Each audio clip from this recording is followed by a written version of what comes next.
The Rays have been loving life on the road, winning 19 of their last 24 games away from home. And today, the Rays look to continue that trend at historic Wrigley Field, with Alex Cobb taking the hill as the Rays go for the sweep against the Chicago Cubs.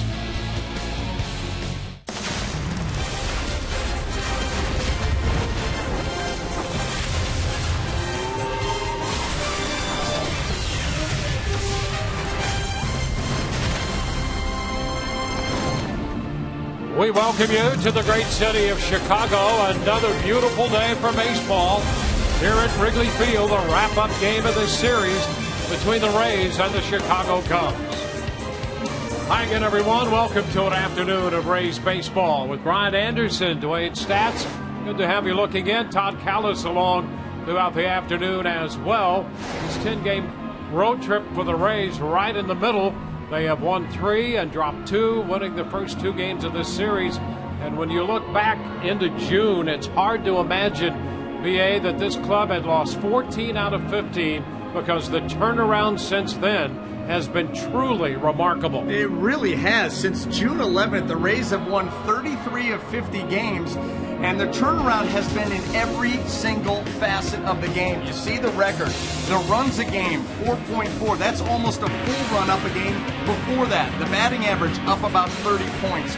The starters' ERA down 1 in that time frame. The bullpen ERA down a run and a half. And I'll tell you something, they've done better with runners in scoring position all the way across the board, continued to catch the baseball. But it's amazing how they just flipped the switch and everything got better, and obviously the record reflects that. Good pitching has been the backbone of the success of this franchise over the last 6+ years. And this afternoon, Alex Cobb will be on the hill for the Rays, and he seems to have found his mark. Absolutely, and the reason for that, the mechanics have been smoothed out. That's something that Alex was struggling with for a time, but in his last 4 starts, you can see by the numbers, things have really started to come around for number 53, a 3-0 record, that ERA 1.71. He's got 28 strikeouts in 26 and a third innings, and I'll tell you something, you look at the ERA, again at 1.71, the reason it's that low, his work with runners in scoring position over those 4 starts, an 0.67 average, opposing hitters just 1 of 15 when it counts when Alex is on the mound, and that's why he's been able to put together that record. Throwback road uniforms for the Rays today. Alex Cobb coming off the no decision against the Oakland Athletics on Monday. Still gave up just 2 runs, pitching 2 outs in to the 6th inning of that game. Rays and the Cubs just around the corner, but when we come back, we'll hear from Rich and Orestes in the Fox studio.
Brought to you by Toyota. Let's go places. By Checkers Big Philly flavor, small price. Checkers Philly cheesesteak and the new Chicken Philly, each just $1.99. By Bert Smith Volkswagen, Tampa Bay's home of driving excitement. Visit BertSmithVW.com. And by Wesley Chapel Toyota and Wesley Chapel Honda, home of the lifetime warranty, I-75 North, exit 279. From Chicago's Wrigley Field, Rays baseball in store. Right now, let's go to Todd Callis. Dwayne, thanks. When you talk about today's starter, Alex Cobb, he pitched the first game of this road trip against the Oakland A's and kind of battled through the first couple of innings. He hit a batter, he walked 4, but then he stayed in there for 5 2/3 innings of 2-run baseball. When you think about how good Alex Cobb was last year, both his pitching coach and Alex himself think he's getting a lot closer to that stage in our Geico quote of the day. Yeah, I think it was exactly 2013. Before he got hurt, he was really, really sharp. And even after he got hurt, of course, he was probably our best pitcher, arguably our best pitcher down the stretch. So, yeah, absolutely the same form as 2013. And the same form that makes him, in my opinion, when he's right, probably top 10 pitchers in the game, which is really saying something. I feel very comfortable with my mechanics right now. Saying earlier in the year I was searching for it. I couldn't figure out what exactly I was missing, and now I feel like I've figured that out. And you're gonna waver from that every once in a while. You're not gonna feel 100% in every single game, but like I said, you have to be able to compete in those games that you don't have your best stuff, and then be able to learn from that game and understand why you didn't have your best stuff. So I feel like that was kind of the scenario we had going in Oakland. Didn't have my best stuff, but at the same time I can still learn from it. So the Rays and Alex Cobb wearing their fullback uniforms today as we get ready for the finale of this 3-game series. The Rays looking for this sweep. It will be a sunny afternoon once again here at Wrigley. Dwayne Stats and Brian Anderson with all the action coming up next on Sun Sports.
Sports is brought to you by Toyota.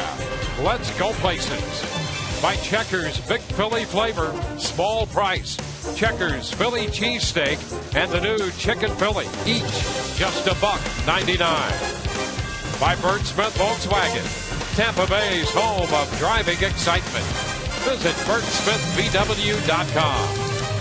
And by Wesley Chapel Toyota and Wesley Chapel Honda, home of the lifetime warranty, I-75 North, exit 279.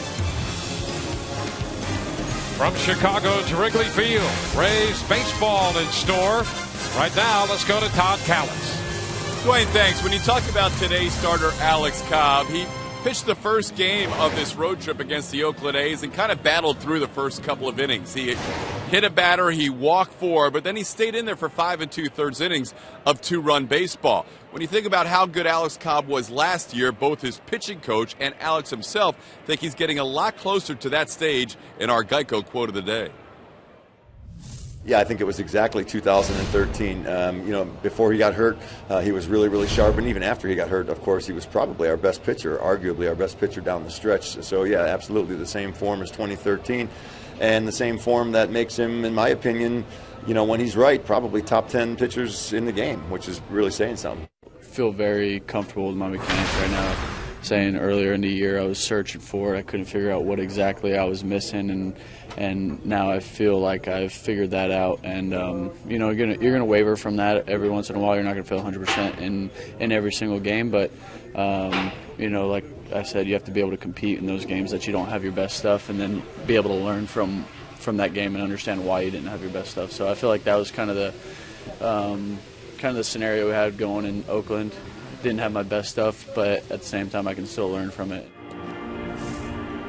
So the Rays and Alex Cobb wearing their fullback uniforms today as we get ready for the finale of this 3-game series. The Rays looking for the sweep. It will be a sunny afternoon once again here at Wrigley. Dwayne Stats and Brian Anderson with all the action coming up next on Sun Sports.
We welcome you back to Wrigley Field where the Rays wrap up this series against the Cubs. They'll be moving on to Texas for a 4-game series before the Rays wrap up the road trip and then get back home to Tropicana Field. That will be over the weekend against the New York Yankees, with the Detroit Tigers also coming in on that homestand. And the Rays in their throwback uniforms. Got a preview of that yesterday, and the Caps very much a big hit. Cubs taking the field, and they have the 80s look in their uniforms as well. You know what I love? Well, I love the Rays unis. They're faux backs. The hats are outstanding. The Chicago Cubs a lot of the players going with the ribbon socks, which is true 1980s baseball. That is, well, for one day, that's outstanding. I just didn't notice any difference. Let's take a look at the starting lineup presented by your Southern Ford dealers. The Rays will have Desmond Jennings leading off, then Ben Zobrist and Evan Longoria. Sean Rodriguez in the cleanup spot for the second time this year. Yunel Escobar is at short. James Loney hits 6th. Kurt Casale will do the catching. Again, the pitcher for Joe Madden will hit 8th. Alex Cobb and Logan Forsythe in there in the 9th spot. Well, the Rays lineup will be going up against left-hander Travis Wood, making his 24th start of the season, and the Rays may be catching him at the right time. He is winless since June the 15th, and in 9 starts since then, he is 0-4 with an ERA of 6.10. Let's take a look at the Cub defense as it lines up behind Travis Wood this afternoon. In the outfield, left to right, Chris Coughlin, Arismendi Alcantara, and Justin Ruggiano across the infield, third to first. Chris Valleca, Starlin Castro, Javier Baez, and Anthony Rizzo. Wellington Castillo will be behind the plate. The all-name team. Here's a look at Alex Cobb on his way back to the dugout from the bullpen up the right field line. And Joe Madden, the Rays skipper, and his team 2 games within the 500 mark, 57 and 59 coming into this one. At one point, 18 under. And Rick Renteria in his first year as the manager of the building Chicago Cubs ball club.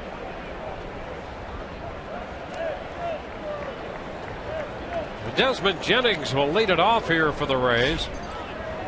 All set to play ball, and the first pitch of this game is a ball a little bit outside. First pitch presented by Pinch a Penny. Just a gorgeous day again, 74 degrees. Wind blowing in again. Straight in from center field at the moment. There's a strike around the knees, 1-1. Well, we've seen how that has affected the offenses in the first 2 games. Tough to get a ball into the stands within the field of play when that wind is blowing in. Foul, that's back and carries out of play into the second deck. We were served notice of that game 1, first inning. Anthony Rizzo looked like what was going to be a monster shot home run. Get knocked down, hit off of the wall.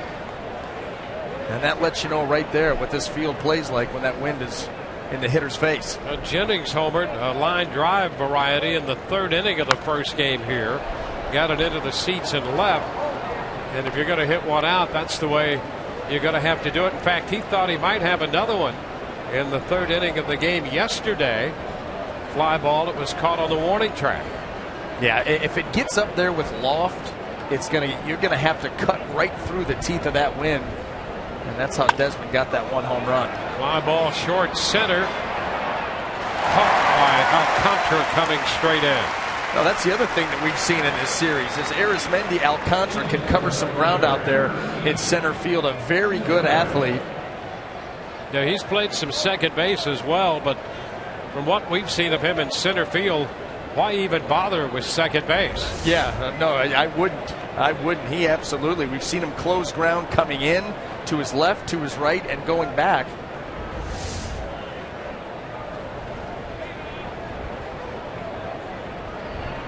There's Ben Zobrist continues to be red hot and had 2 hits yesterday, was on 3 times. He had 3 hits in the game on Friday. And right now, he's hitting from his best side. I mean, a .390 average on the season for all players in Major League Baseball that have played at least 100 games. That's 3rd. How about that? The absolute hottest, if you go back to July the 25th, 455. That's not an on-base percentage. That's his batting average. Or in some cases, it would be a good slugging percentage, in fact. Looks like I asked a day too early.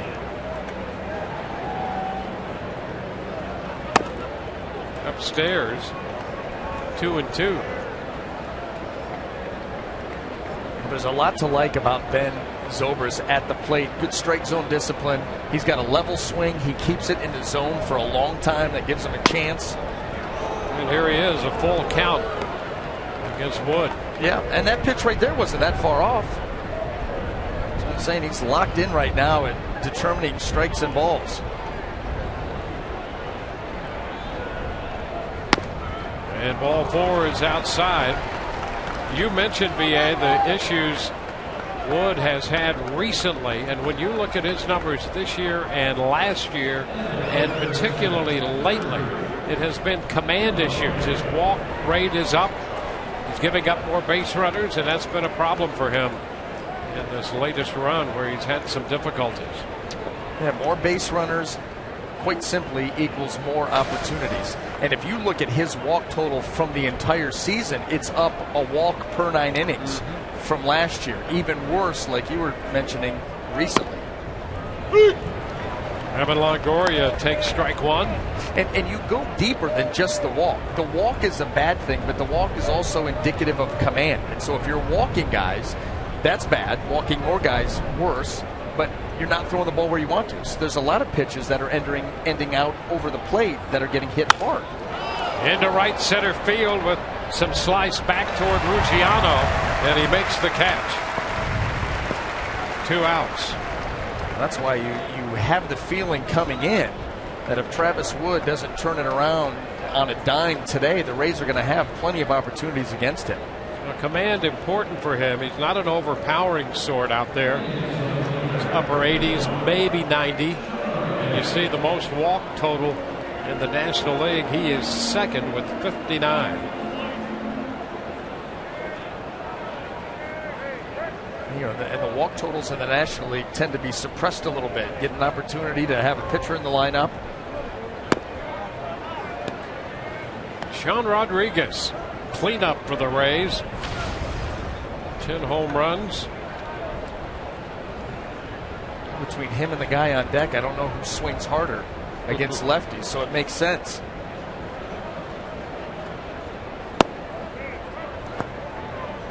Sean ahead in the count, 2-0. It's Escobar in the 5th spot in Madden's lineup.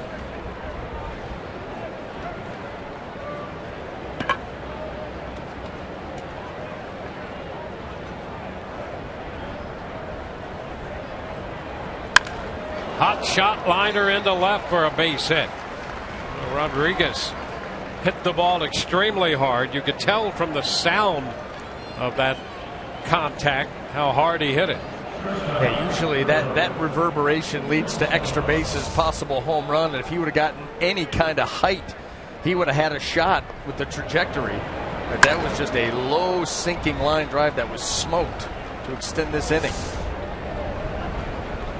I also love the touch that the Rays have with the batting helmets. Instead of going with the regular batting helmets that you see some of the other teams do, they match them up perfectly. If you're going to do it all the way. That's right.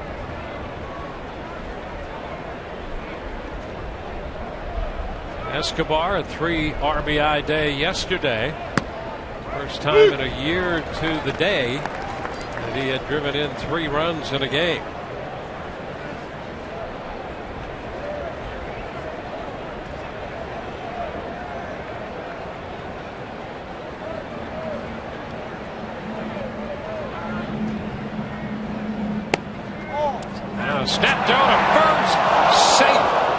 Rodriguez just getting that hand back in on the bag ahead of Rizzo's tag. Sean Rodriguez aggressive with the swing, and he is very aggressive on the base paths. Other teams have taken notice, and here they try to sneak in behind him. It was close enough that Renteria sent Castillo, the catcher, strolling toward the mound while they did their internal review on that play and decided to forget about a challenge.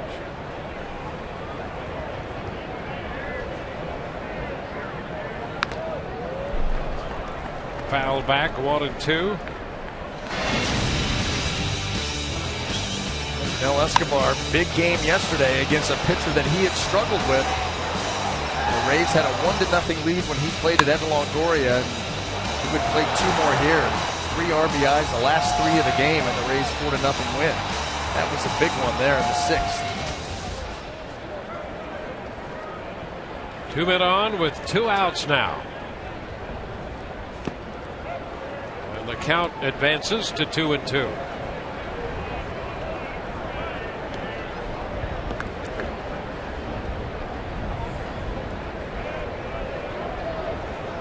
Travis Wood, 27-year-old left-hander, allowing a walk and a single in the first.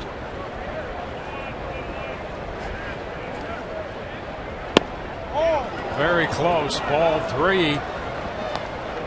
Pretty good take by Escobar.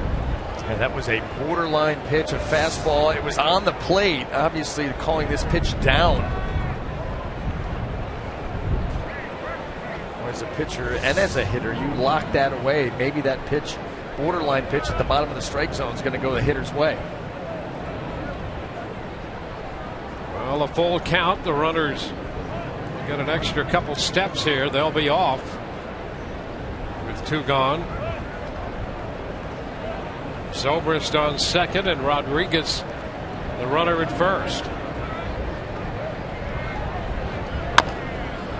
Chopper towards short. Castro with the pickup and the throw to first in time to retire the side, and the Rays lead 2.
Take a look at the Chicago starting lineup presented by your Southern Ford dealers.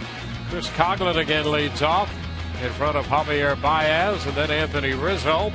Starlin Castro again cleanup, the shortstop, with an 8-game hitting streak. Justin Ruggiano follows, and then there's Mendy Alcantara. Wellington Castillo, the 7th placed hitter.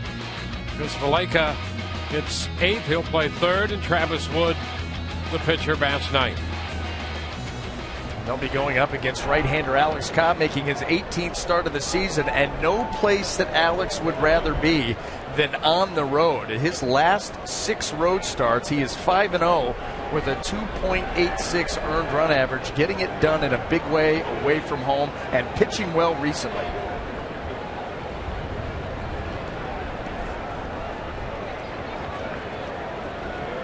He'll face Chris Coughlin to lead it off. He's hitting .290 in a Cub uniform. Shortens and takes the pitch for a strike.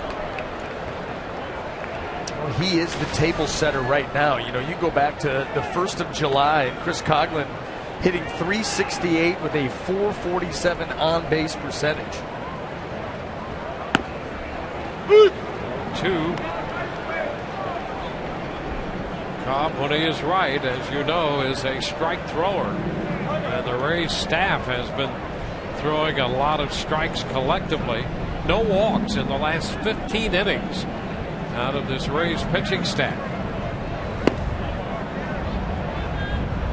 Coughlin checks in time. 1 ball, 2 strikes. Ball running down and away, and you see Coughlin going right out there to the edge. But it holds up.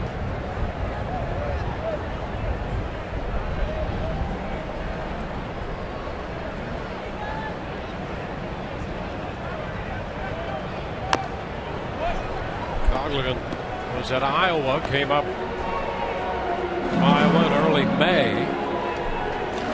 Has performed well. Discussed before, the former National League Rookie of the Year. And a tough out up there at the plate. Down on the count, he fouls this one a fastball away. Out of play.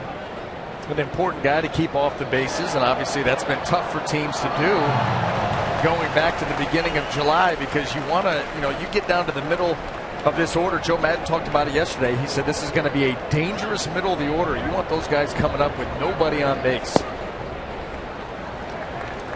2-2.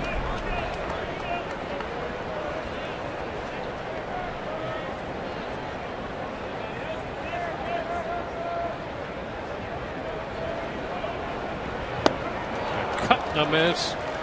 Takes care of Coughlin. Strikeout number 1 here for Alex Cobb. What's new with this pitching staff? It doesn't matter who you run out there. These guys are so adept at not only getting ahead of hitters, but putting them away.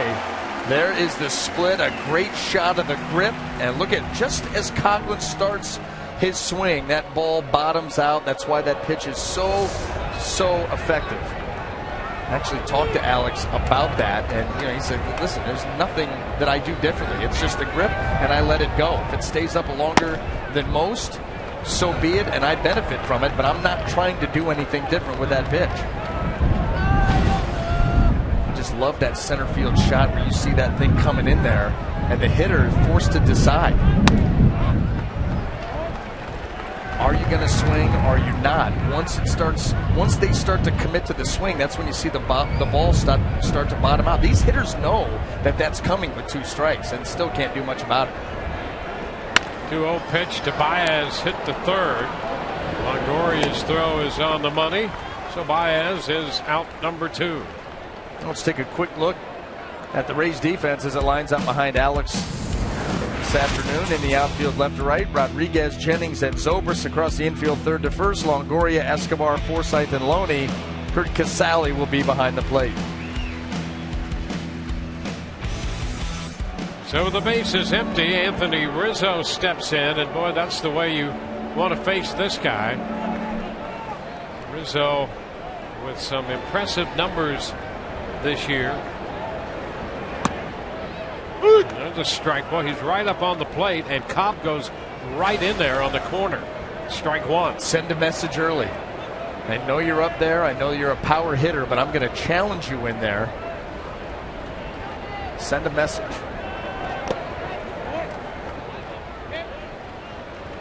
Rizzo second in the National League with 25 home runs. I'll tell you, the scouting reports for the Rays are outstanding. For a team that they haven't seen, these hitters they haven't seen, they have pitched them very, very well. You got to tip your hat to the Rays pitching staff, but they're given good information and going out there. the other way, 1-2. And that really is one of the behind the scenes, but one of the really enjoyable aspects of this team, their preparation. Jim Hickey, with all of that information, and puts together the game plan for this pitching staff. I think the only thing that they have to really watch as a staff is how much information do you give them, because it's probably endless. Who can handle more? Who needs less? Right back over the mound and through the middle into center, and Rizzo has a base hit. Now, he's not only has tremendous power, but he's done a much better job with his batting average, raising it. Hit .233 last year. Coming into this series, he was at .281, almost 50 points higher. And you can see right here with 2 strikes, and knowing he's going to get something nasty from Cobb, he shortens the swing, uses the middle of the field. Base hit, but as a pitcher, you don't mind that. You're not worried about Rizzo's singles. You're worried about his extra base hits and home runs. Starlin Castro, the all-star shortstop, 3-time all-star. He's hitting .279. Fastball around the knees for a strike. Ernie Banks, all-star at shortstop 9 times. Don Kessinger 6 times. Castro now 3, off to a great start in his career.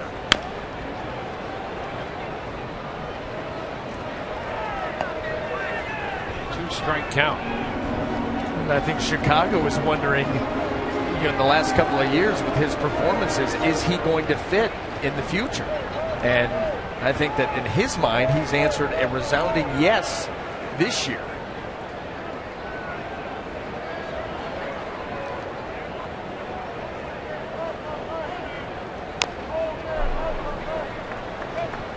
Stays alive, fouling that pitch away. Well, the question is when you look at this team and all the prospects, so many shortstops. Baez was a shortstop. He's moved to second, may not even end up there. Yeah, there's talk about him playing third probably. Well, and with his swing and his size, yeah, why not? Seems like a good fit. Fly ball, left center. Jennings is there. That takes care of Chicago. We go to the second inning from Wrigley. No score.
You call yourself a sports fan, you got to get DirecTV. Call 1-800-DirecTV. No scores. We head into the second from Chicago. What a shot. The blimp giving us wonderful shots here from this great city. And we have had outstanding weather for this 3-game series. You could not have asked and received better baseball weather. Maloney, a check swing roller deep third. Valleca's throw is just in time. Maloney trying to get that extra stride there right at the end. Alan Porter calls him out.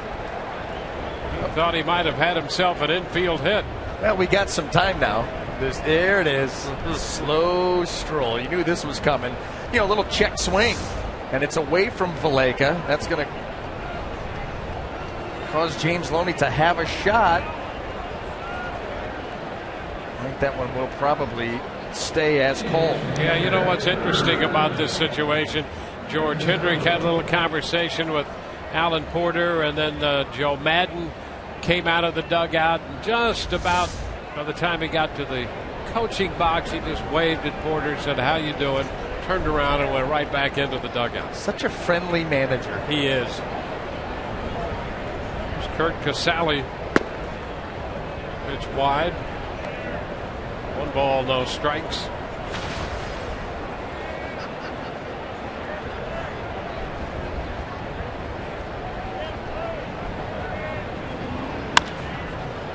Ground ball for the shortstop, Castro. Which throw is on the money. A couple of quick outs here. Just 3 pitches and 2 outs.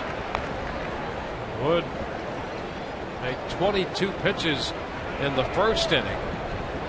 And had a couple of full counts, including one that resulted in a walk. Here's Alex Cobb. Be careful with Alex Cobb.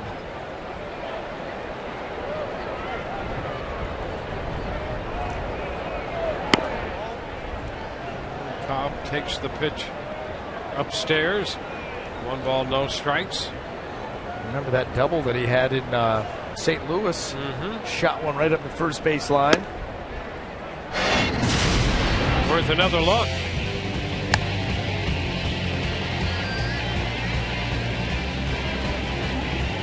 Nice slide, too. Sorry about that.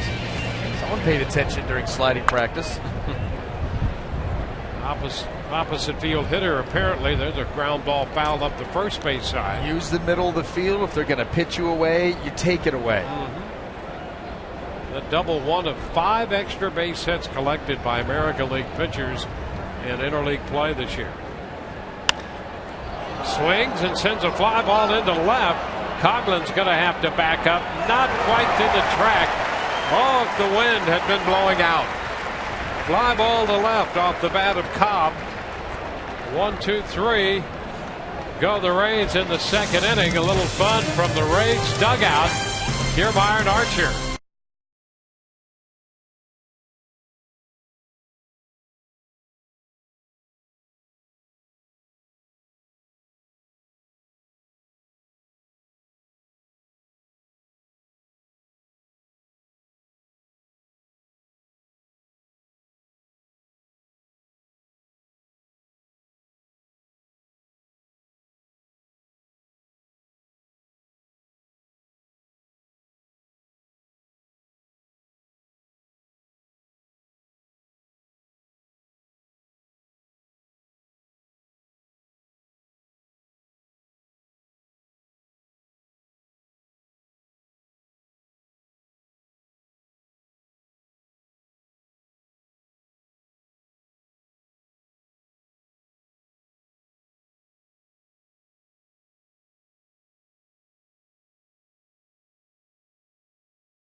HD by H.H. Gregg.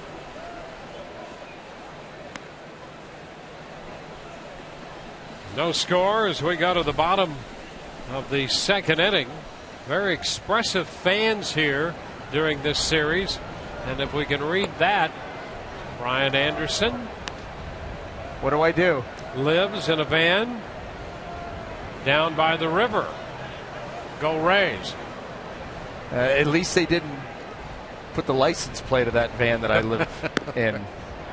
Well, you're entitled to your privacy. Right. It's a solid van, though. It's white. All white van. Very clean. Windowless.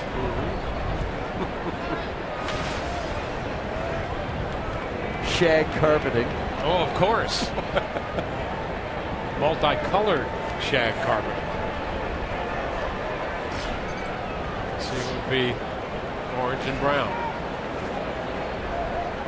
Justin Ruggiano takes the pitch down and away. Bottom of the second inning is underway. Alex Cobb doing the pitching for the Rays.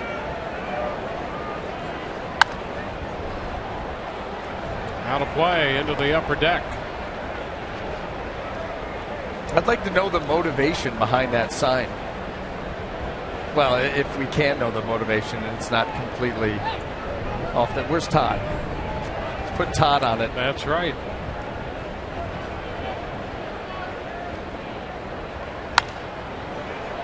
Again, out of play, up the right side. The count goes to 1-2. I'm getting a lot of suggestions from the truck on bumper stickers that I should put on my van. Pretty good. Any usable? Not yet. That takes care of Ruggiano. He is the first out in the second.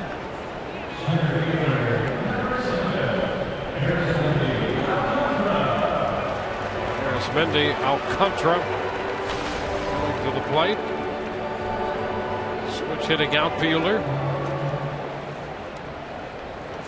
Speaking of signs like that, did you happen to see the signs with Hunter Pence in New York? Heard about them, haven't seen them. Yeah. But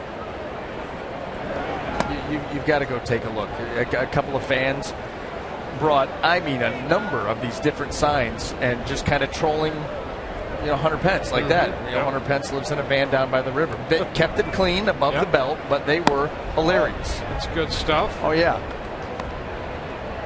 Like, here's one. I'll read this one to you. Hunter Pence brings 13 items to the express lane. Just stuff like that. Perfect. One after the other. How creative. Yeah. Witty. 3-0 count. The Rays pitching has given up just one walk in this series, and that was drawn by Alcantara. He's ahead 3-0 in the count. Cobb finds the zone. 3-1.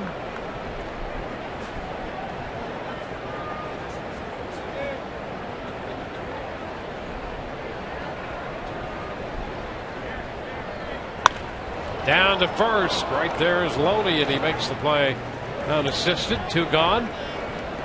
Celebrate that special occasion by purchasing a game-used lineup card. A base, a baseball, or autographed items from your favorite Rays players. They're one-of-a-kind items and can be purchased at RaysBaseball.com/gameday or at the Rays Authentics game-used merchandise stand at Tropicana Field. 2 up, 2 down in the second. Wellington Castillo.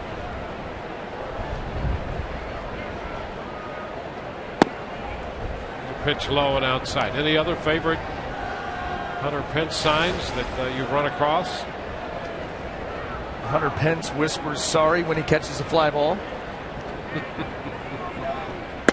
Hunter Pence thinks Game of Thrones is just okay. And they got some. I love that. It's pretty good.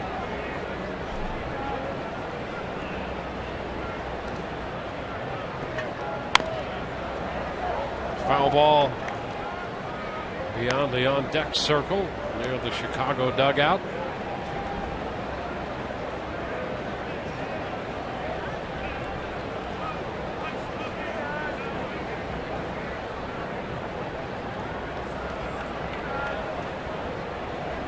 Alex Cobb on the hill, ahead in the count. Castillo takes a look low. 2-2.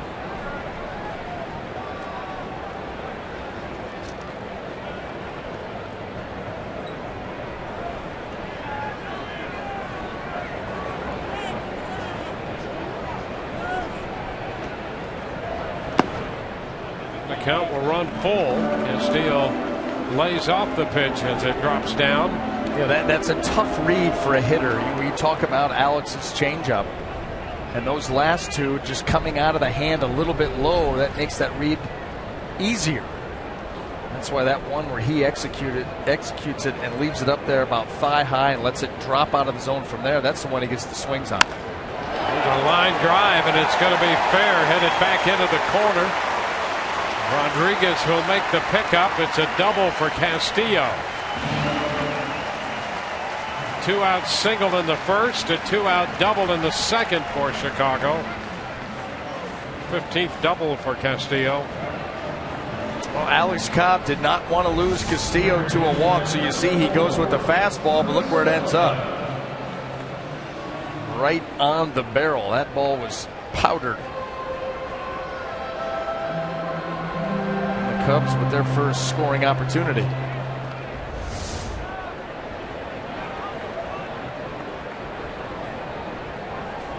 Chris Valaika getting a start at third base for the Cubs. He's been in 7 games since arriving from Iowa.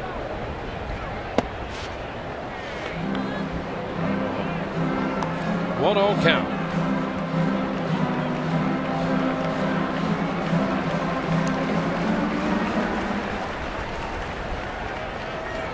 Valaika had seen time in the big leagues with the Reds, last year with the Marlins.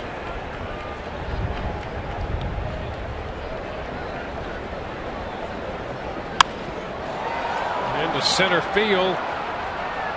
It's Jennings to make the catch. A double and a man left. We're through 2.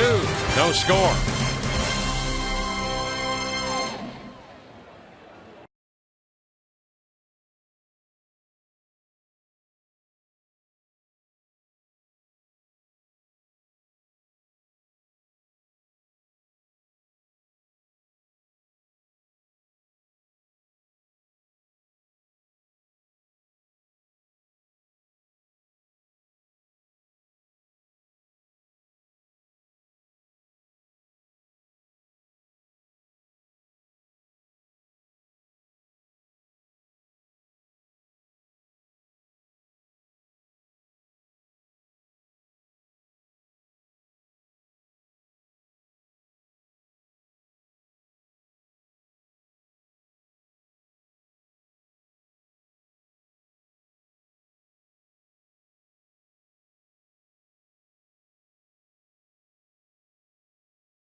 Looking high above Wrigley Field at the action, getting ready for the top of the third. Joining us now, principal owner Stu Sternberg, who's been here for the whole weekend.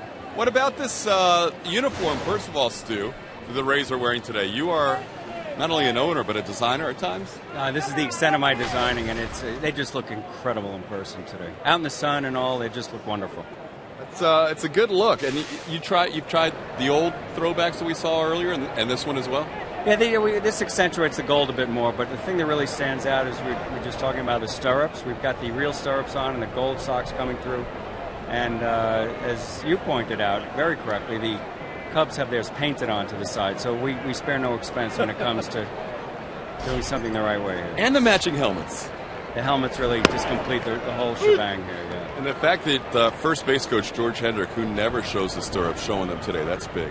Even my daughters both here, who are big George Hendrick fans, recognize that as well. Stu, as Logan Forsythe leads off here in the top half of the third inning, your thoughts here? This foul ball is not too far from us. Your thoughts here about your weekend in Wrigley and about the support you've seen from a lot of Rays fans? It is. It was mind-boggling. It is absolutely mind-boggling. We came in here the first day and got here early for the first game, a couple hours obviously before the game, maybe 2.5 hours.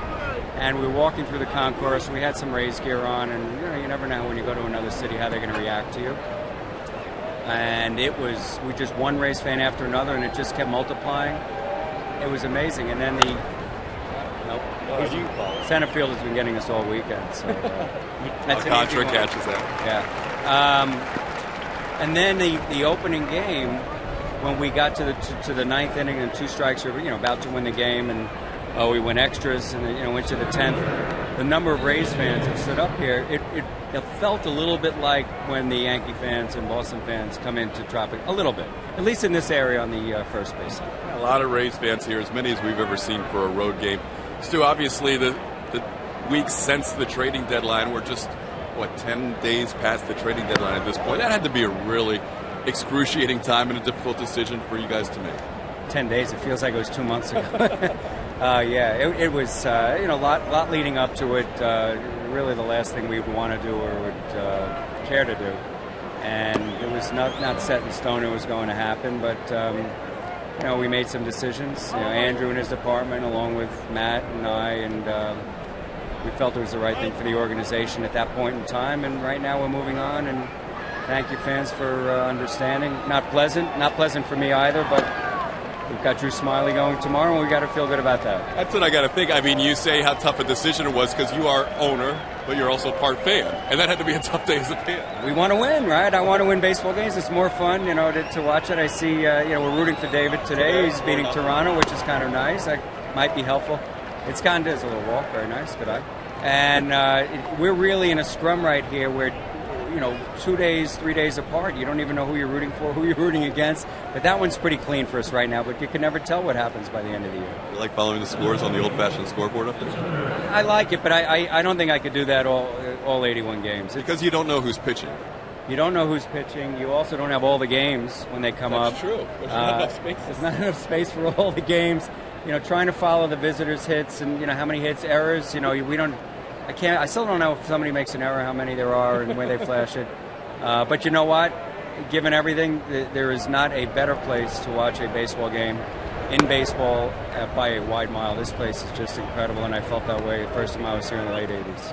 Yeah, it's a really special park, no doubt about it. We've seen and heard your name linked with the commissioner's job. First of all, it's got to be flattering to have an owner. People feel that strongly about you. What can you tell us about that? I try to talk about everything. I give an opinion on things. I try to be honest with our fans, and I always am.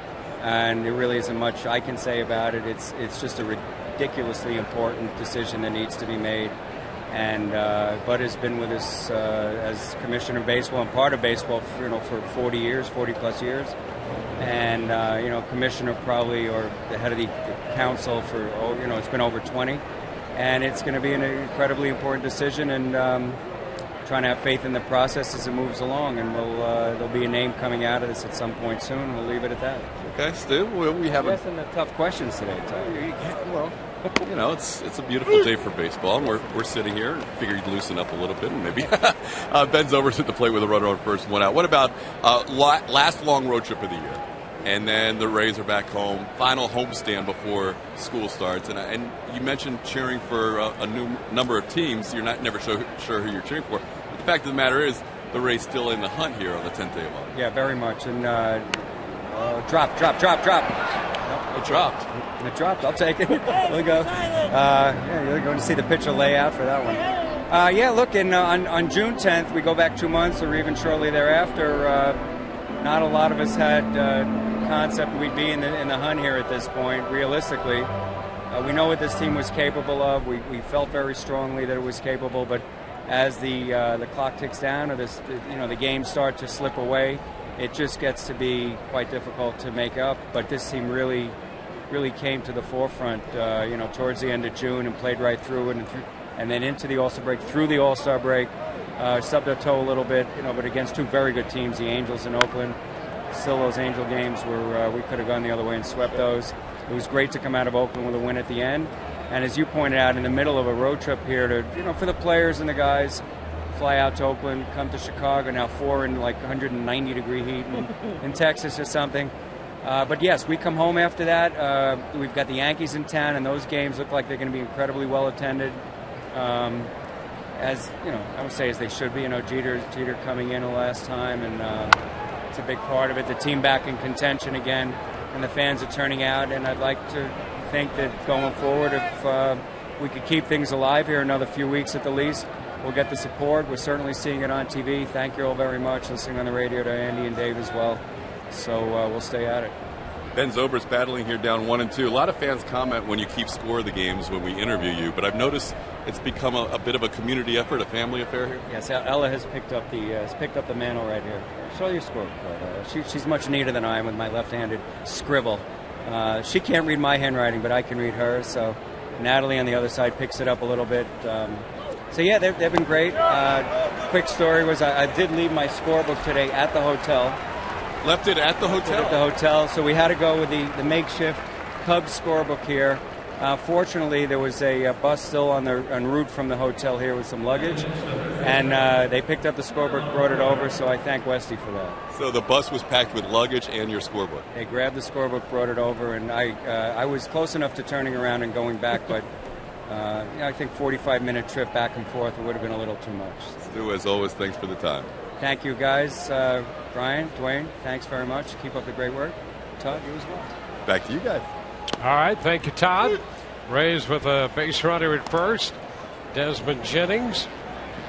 2 outs, and Evan Longoria at the plate to strike the count to Evan.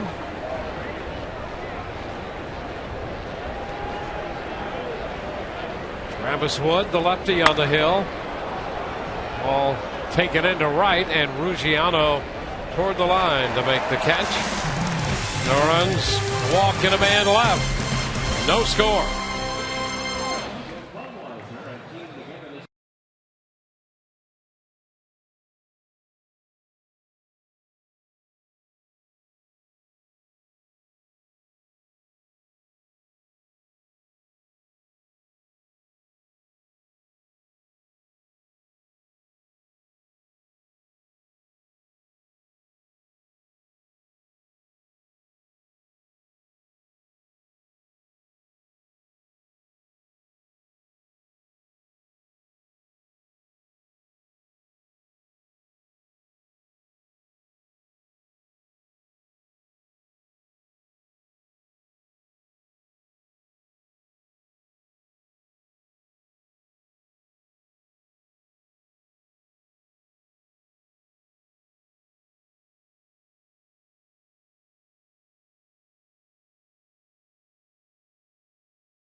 Wrap-up game of their 3-game series. We'll take a look at our Toyota trend. And when you look at what the Rays have done and how hot the Orioles have been as well, it underscores how difficult it is when you find yourself where the Rays did in the first week and a half of June.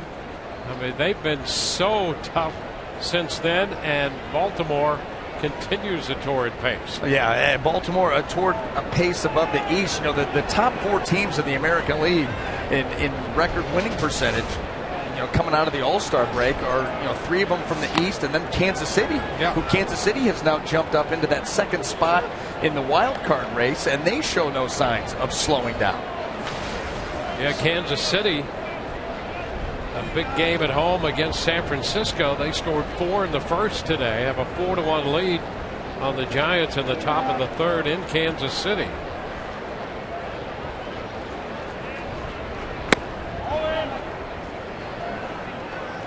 Travis Wood,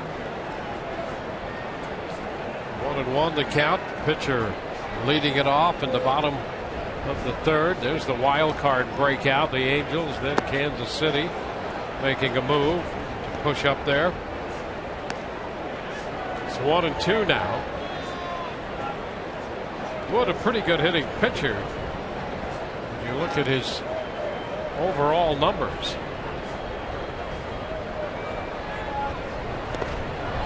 But he is out on strikes. Casale completing the put out on the toss down to Loney.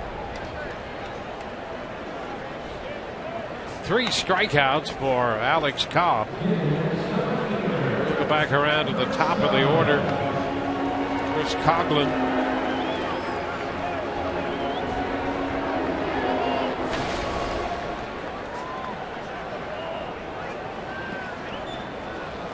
Cardinals lead the Orioles 3-1. That game's in the top of the 4th in Baltimore.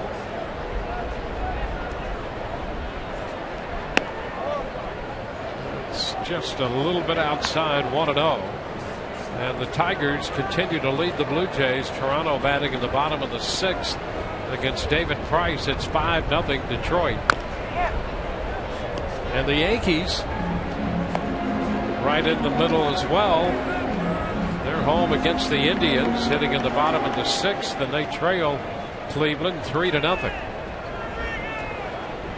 And here the Rays scoreless with the Cubs. Rays counting this one, 46 games left.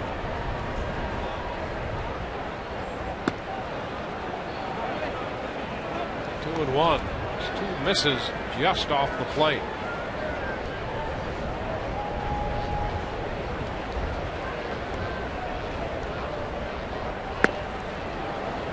Coughlin out front. Well, boy, when you're able to go to those off-speed pitches like that in a 2-0 count, how beneficial. You don't have to become predictable. That's one of the other things that makes Alex so successful, is he is not a guy that behind in the count, ahead in the count. He is predictable with that split, but it's so good. Guys will chase. Full count now. But when he's behind, he can come with that pitch and keep it in the zone and then take it out. Coughlin right now is a tough out.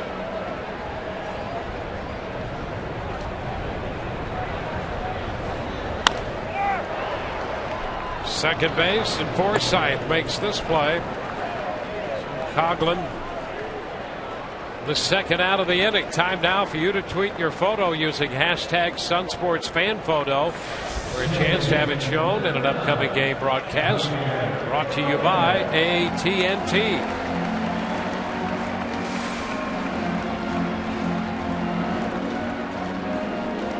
Javier Baez on his way to the plate.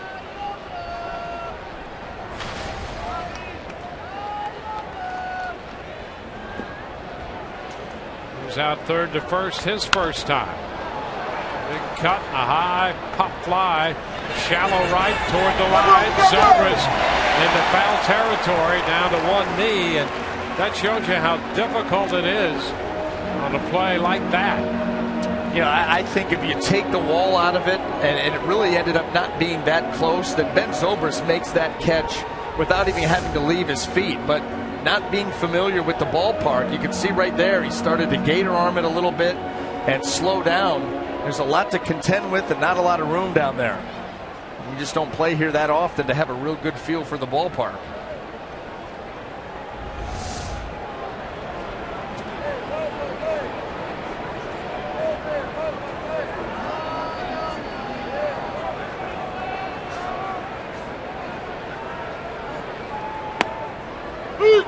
Strike on the inner part, just on the corner.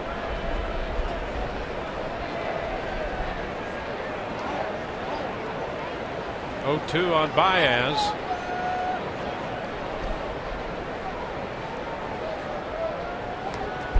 Way wide.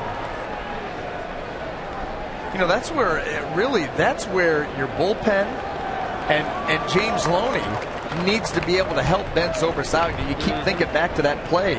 You know, this is where you got to be yelling. You're watching Ben. You're watching the ball. You're telling him you got room because he had room. But no communication there. We talked about how that was going to be very important because of the wind, but also because of how tight this field can be down the lines. Yeah, most circumstances, that's a fairly routine play. Yep. For Zobrist. Absolutely. I'd be like, thanks, guys. Down the left field line. That's a foul ball. Baez turning on that one and pulling it foul. Well, big swing, big power. We've seen that all series long, and for the most part, the Rays have pitched him pretty tough. Number of strikeouts, swings and misses. You're going to get plenty of those. Here it is. He knew it.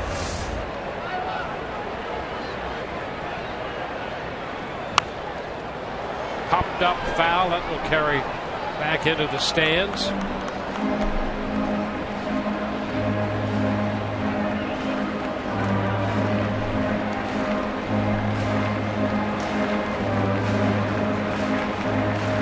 Baez, big time power.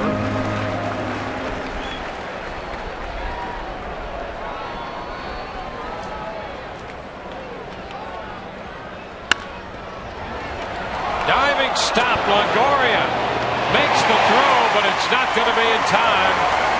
Great effort by Longoria after he made the stop. No time to get up. He unloaded it while still down on the infield dirt.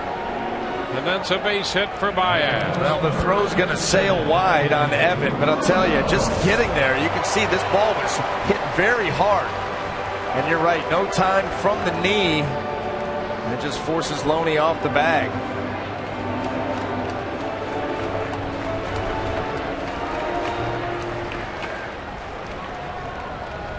With a blind spinning throw from one knee, and that's not a short throw. Anthony Rizzo. This one back toward the middle.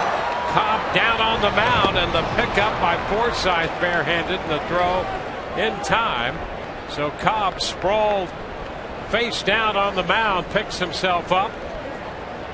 Rizzo, the final out here in the bottom of the third.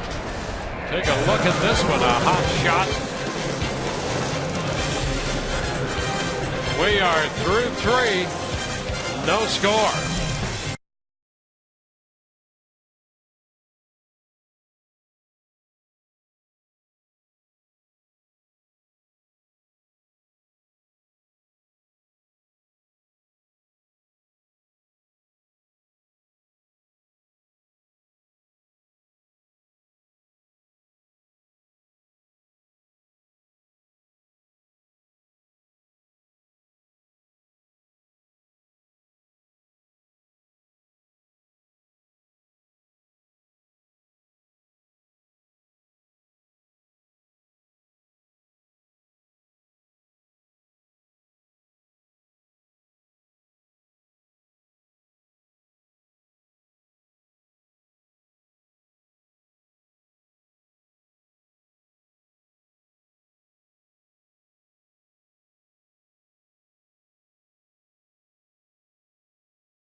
As we move into the 4th inning, Sean Rodriguez hitting cleanup for the Rays today. Leads it off against Travis Wood.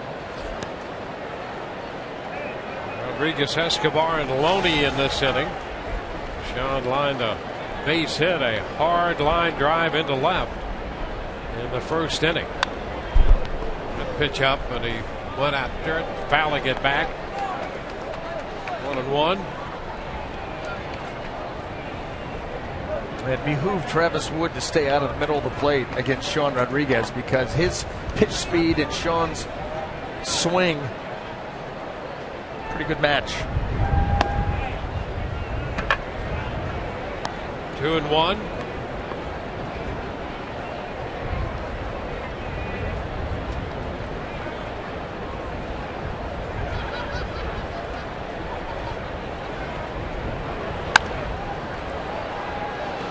Foul popper. Rizzo's after it, and it's on top of the dugout. Yeah, not many dugouts and setups can a first baseman, third baseman go over to the railing of a dugout and still be able to reach on top of the dugout. That's how small it gets down here at Wrigley Field. Yeah, when they talk about this being the friendly confines, it is cozy, especially in the dugout. And not a lot of bullpen room either. No. And by the way, just think about these dugouts, the locker room, the bullpens during the month of September with call-ups. Yep. You sit out there in waves. And Rodriguez out on strikes. Let's check in with Todd Callis right now. Another area of Wrigley, Dwayne, most fans don't see. This is the little deck or patio area, kind of at the upper deck level, directly behind home plate. If you walk up these stairs and about 20 yards, not even, maybe 10 yards, you're right at the back of the lower level of the upper deck. So there you go, food, beverage, outdoors, loving life. I don't think I've ever done a hit with the blimp shooting it before, so I'm going to soak it in. Back to you guys. Hey, listen. The bunt attempt popped up by Escobar and is going to be caught by Castillo for the 2nd out. I don't think we've ever seen Todd Callis from that perspective before. No. We've seen him in a lot of situations and some predicaments, but never from that point of view. Never. And you know what? If there wasn't 2 outs, I could flip this headset off and be down with Todd in about, 8-10 seconds. Right behind us. Yep. Just a quick dash down the stairs and around the corner. James Loney, a couple of quick outs here by Travis Wood. Loney takes a strike on the inner part of the plate. Yeah, because that one time with Todd that we were out, we were not able to have that seat from the police helicopter. You're right. We didn't get to see him from that. That's exactly right. This one is a little wide. It's 1-1.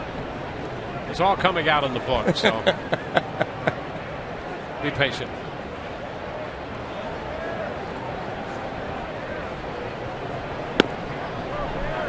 Wide again. It's 2-1.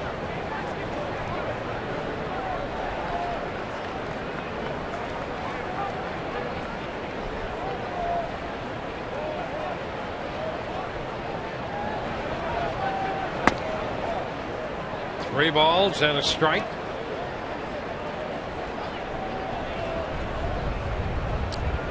Yeah, there's the rooftop view. The view of the rooftops from the blimp. Toward the line and left. Coughlin will run out of room and tried to go up the wall to no avail. Ball out of play. We had a choice of crashing into the wall or running vertically right up the wall. I'm going to try to run. Well, that's a combination. A run and a crash into the wall. Not a high percentage move. No.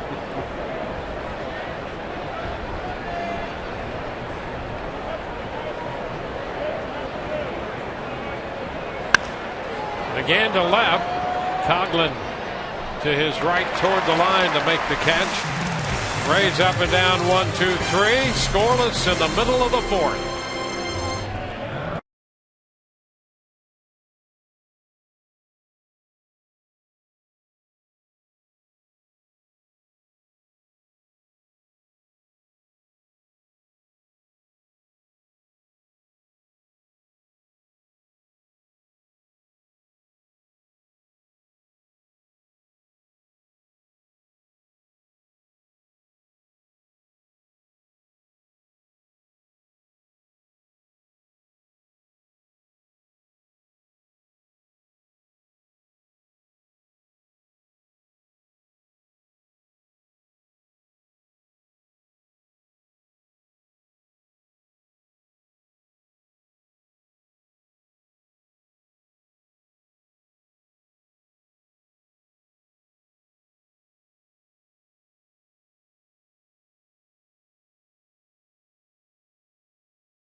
Up with no score in the final game of the 3-game series. Joe Madden's summer social tickets on sale now. Don't miss your chance to mix and mingle with your favorite Rays players and coaches at this exclusive event to be held Sunday, August 17th. Go to RaysBaseball.com/broadcast auction to purchase your tickets. All proceeds benefit the Rays Baseball Foundation. Through the first 3 innings, Alex Cobb has given up 3 hits. In fact, he's been remarkably consistent. He has struck out the first hitter of each inning, swinging. Then he has gotten a ground ball out. Then he's given up a hit. And then he's retired the 4th man he has faced. A few more pitches than he might like to this point through 3. Look at you picking up on the trends. All over it. Castro leads it off. Well, if it continues, there's a strike. He'll strike out Castro, and then Ruggiano will hit a ground ball to short, because we've had a ground ball to third with 1 out, 1 to first, and 1 to second. Escobar feeling a little left out. Well, there's a base hit. That takes care of that trend. Single into left for Castro. Gives him 1 for 2, and he's aboard to lead off the inning.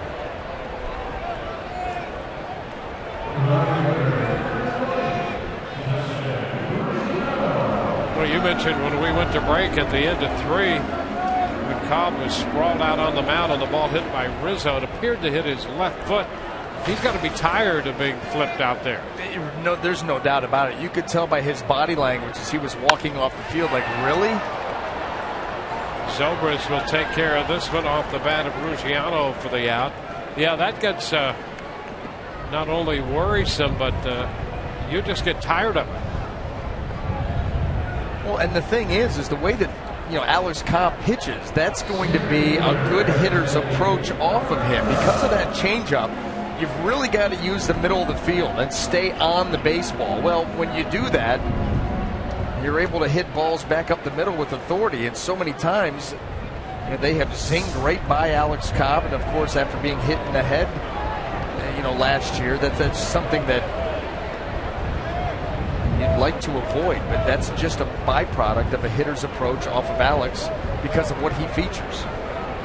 Alcantara pitches a strike to him. There's Mendy Alcantara. That's another say it 5 times fast name. It sure is. How about Ari Alcantara? How about A squared? 0-2.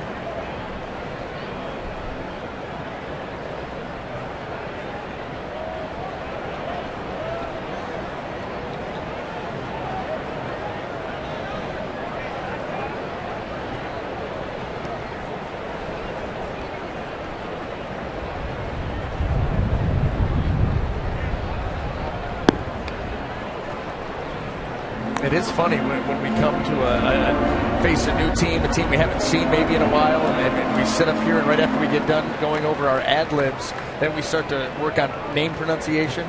How now, brown cow, unique, New York, trying to get things working. We get some names that can be a challenge, and the Cubs have a number of them. 2-2. Well, we get a chance to see some of these young players that we have not seen before, and they have a lot of them. 6 rookies up this year, and a couple more on the way. I'm not sure if all of them will be up. Jorge Soler, one of them. They're looking to have him up here soon. Right-handed hitting outfielder. Chris Bryant, third baseman, probably next year before they get a look at him.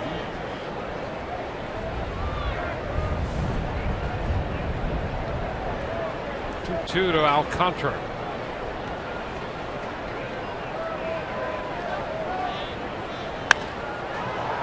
Pop fly short center. That's Jennings. 2 outs.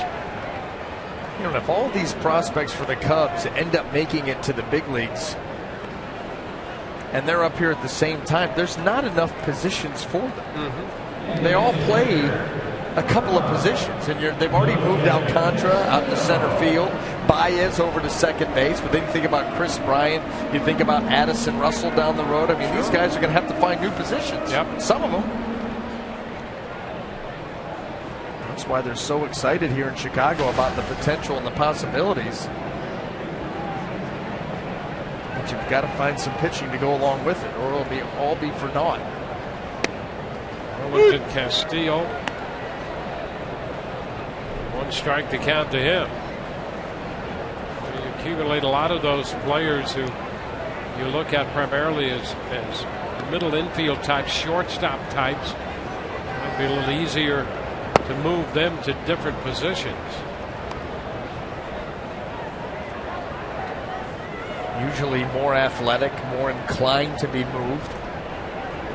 Well, do you think of some of the great players who started as short, wound up in other positions? Willie Mays among those at the top of the list. One of the great center fielders of all time, maybe the greatest center fielder of all time.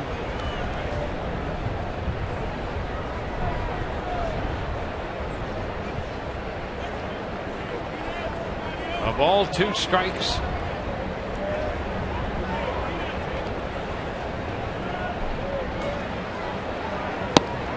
That will take care of Castillo. Strikeout number 4 for Cobb. We're headed into the 5th, and we have no score.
On Sun Sports, it's brought to you by Bluebell Ice Cream.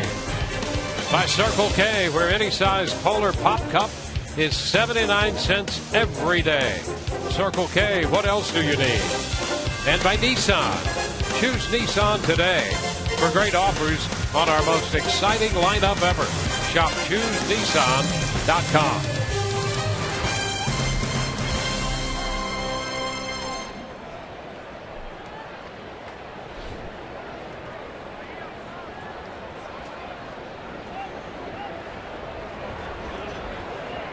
We go to the 5th. Gorgeous day again here in Chicago for Game 3. The Rays facing 27-year-old left-hander Travis Wood, southpaw out of Little Rock, Arkansas. Kurt Casale leads off the inning here in the 5th. Foul out of play.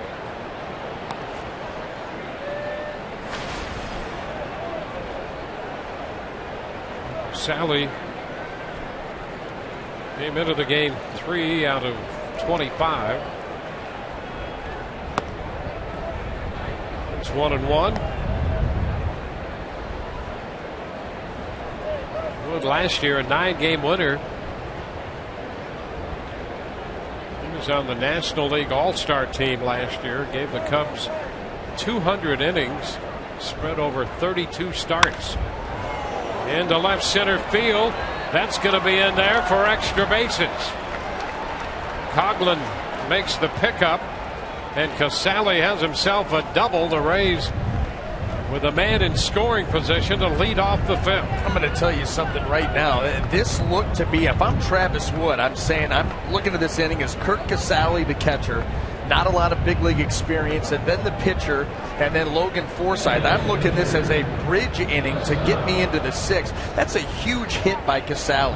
He puts himself into scoring position, and now you've got the opportunity for Alex Cobb to try to bunt him to 3rd with less than 2 in a scoreless game. Yeah, but look where Rizzo is as they start this at bat, and Cobb rolls it down the 3rd base side.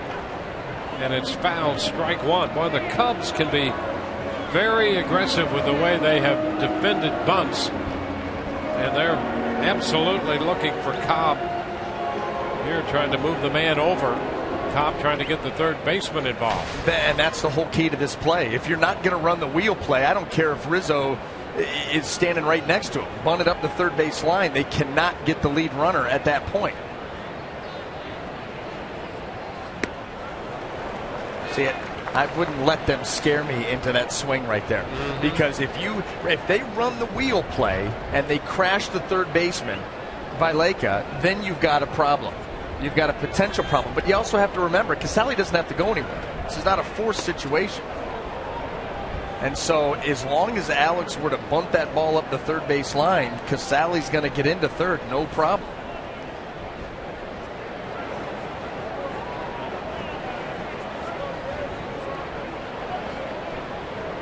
A lot tougher with 2 strikes, though. Cobb tries to put it down, and he bunts it foul. So that's the first out. Into the books as a strikeout. That's just the inexperience of the Rays in the National League and the pitching staff trying to get these bunts down. No matter what the Cubs do there defensively, there's an answer for it, but it did not work out that way, and that was a golden opportunity. Let it slip by. Now you need a base hit.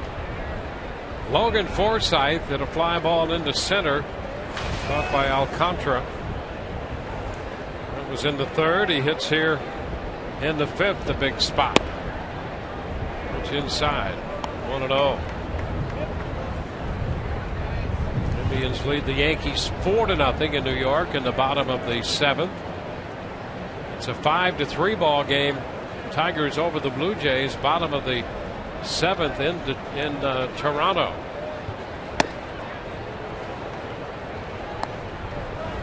Two 2-0 the count.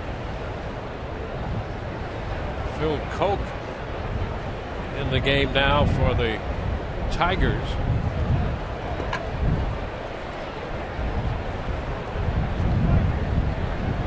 Two balls, no strikes. That's going to catch the corner. 2-1.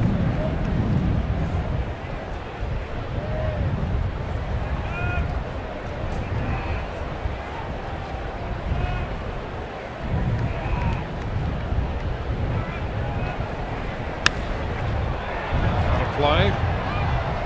Square it. Souvenir in the upper deck down the left field side.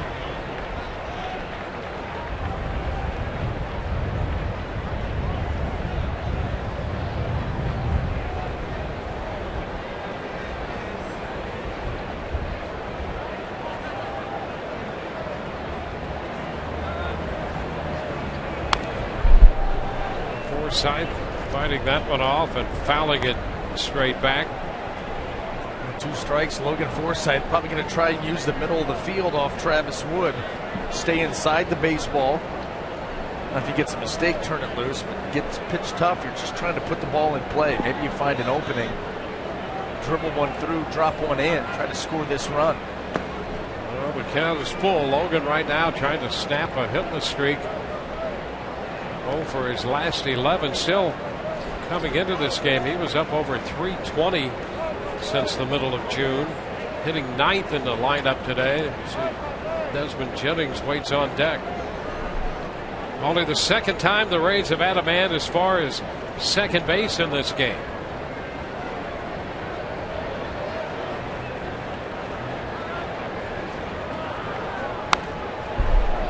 Foul right back into the top of the screen.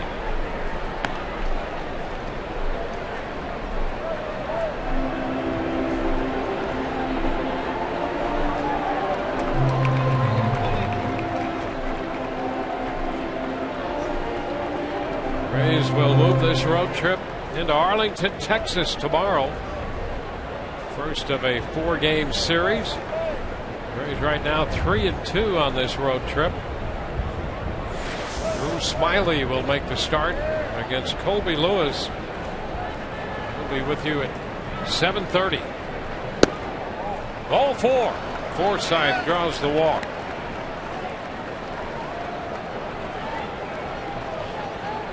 That pitch was pretty close. 3-2.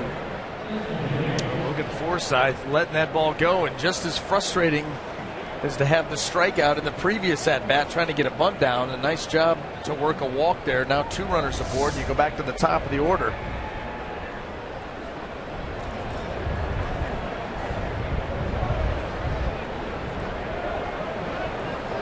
Desmond with a chance. 0 for 1. He walked in the 3rd. Little number right side, going to be tough. Baez barehanded pickup, wide throw. Here comes Casale to the plate. He will score. Forsythe goes to 3rd. Jennings is aboard, and the Rays lead 1-0. Wow. Baez on the cusp of making a very special play. They're having to go a long way. Barehand that slow roller by Desmond Jennings, and had a chance to get him and threw wide. It'll cost the Cubs an out, a run, 90 feet on the base paths.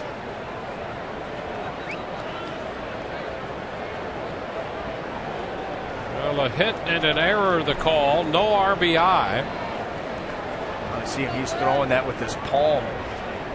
You don't have a lot of time. You get that ball in the palm of the hand, but he just yanked that throw wide of Rizzo. Allows Casale to restart the engines and score the Rays' first run. Zobrist takes a strike. Fastball in from Wood. So Baez charged with his 2nd error.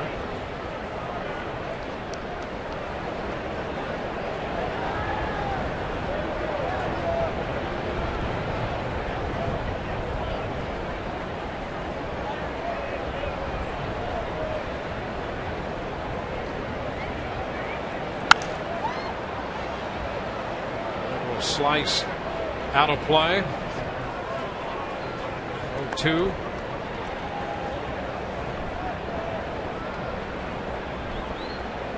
We talk about this part helping pitchers with the wind blowing in, but the fact that there's so little foul territory helps hitters. Allows them to fight balls off. Try to get the bat out there and just spoil something.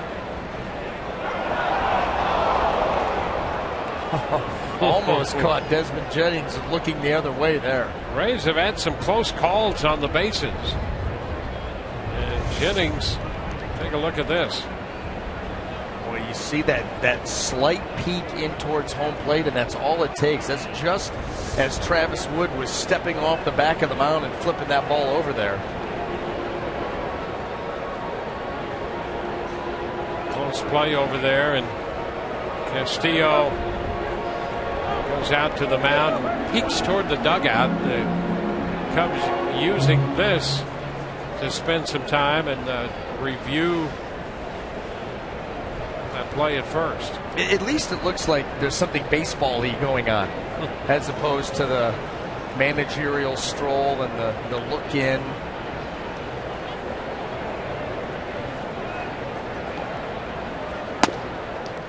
Put away, 1-2.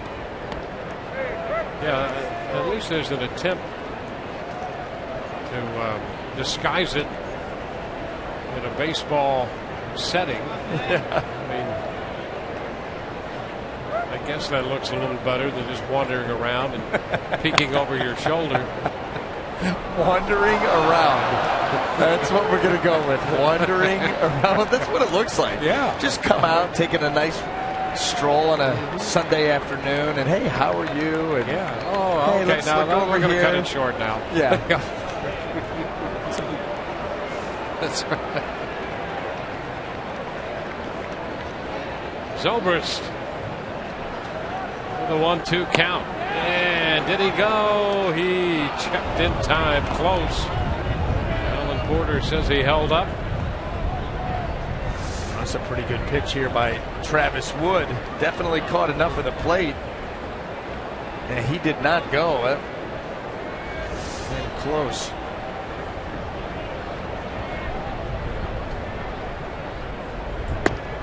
And another take. This one on the corner. And Zobrist out on strikes. Travis Wood comes with that little backdoor cutter that he will feature. Just a little slight movement at the end, and it's able to see the fingers right there on the outside of the baseball. Slight right to the corner. That was a top-notch pitch.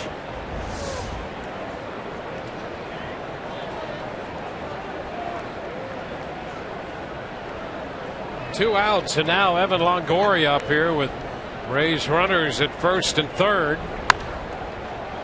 He goes after the first pitch fastball, fouls it out of play. 4 strikeouts in the game for Travis Wood. Giving up 3 walks. Rays have 3 hits and a run.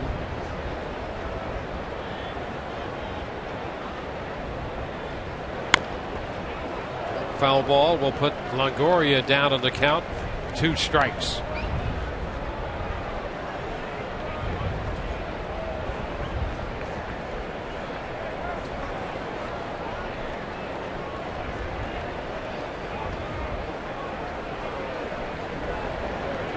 Twice Evan has gone out to the right fielder Ruggiano.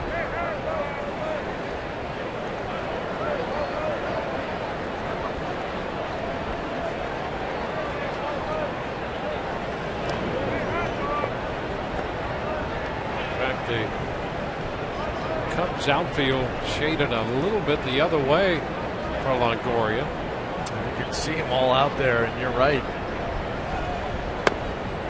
Way wide. Big reason why, obviously, the way that, you know, that's where a hitter can look out at a defensive setup, especially in the outfield, and know how the pitcher is going to pitch. Travis Wood's not going to, you know, some guy throwing 95 when you play like that, it's because of the pitcher's velocity. Into center field. Contra plenty of time to get there. The Rays are retired in the 5th. They score 1 unearned run and lead 1-0.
Field, the Rays with a 1-0 lead. Let's take interesting at-bat here with Evan Longoria as you see where the outfielders are shading Evan Longoria against Travis Wood, who's not overpowering at all. A hitter, when he looks out at a formation like that, can learn a lot about how the pitcher is going to pitch him. And with them shading him towards right center, the center fielder towards right center, moving to the right side, that tells you that Travis Wood is going to pitch you middle of the plate away. That should allow a hitter the opportunity to know they're going to pitch me away and I can dive out there and try to get to something. Evan was not able to do it in that at-bat, but that just goes to show you that a defensive setup can tell a hitter exactly where the pitcher is going to go with his pitches. Well, there's Chris Valaika leading off. First pitch from Alex Cobb misses. 1 ball, no strikes. Well, that's a great point. Well, you know, if you had that setup with Jake McGee, you can understand it because of the overpowering fastball. Maybe you're going to be a little bit tardy. Loney in foul ground handles the popper. And so that would be understandable. A guy that's throwing 88 to 90, you're not worried about him overpowering you with the fastball. And so you play your defensive, your outfielders on the defense over that way, because anything that he throws in on Evan is going to be for effect only, and he's going to try to get him out with pitches middle of the plate away. And that should be a tip-off to Evan that I can dive and try to hurt him by getting out over the plate. There's Wood into shallow left, out of the reach of Escobar. And Travis Wood picks up a base hit. It's hit number 5, collected by the Cubs off Alex Cobb. So the pitcher is aboard.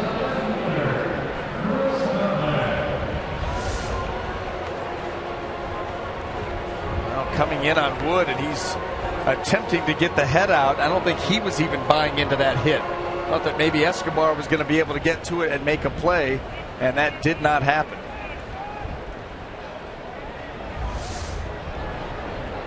Now the top of the order, Chris Coghlan.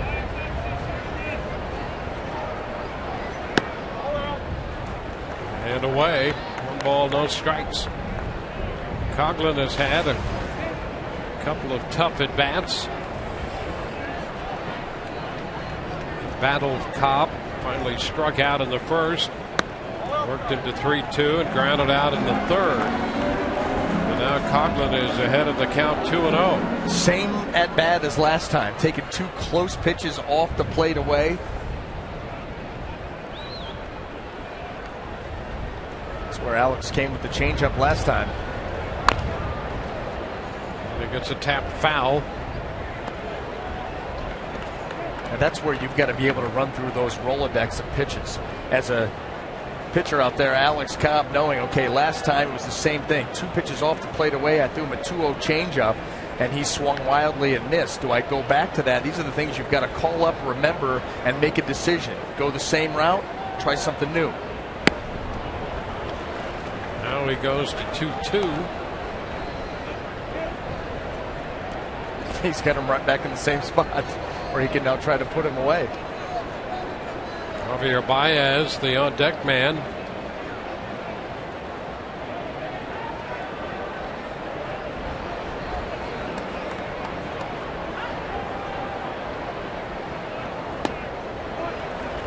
And to take low, full count.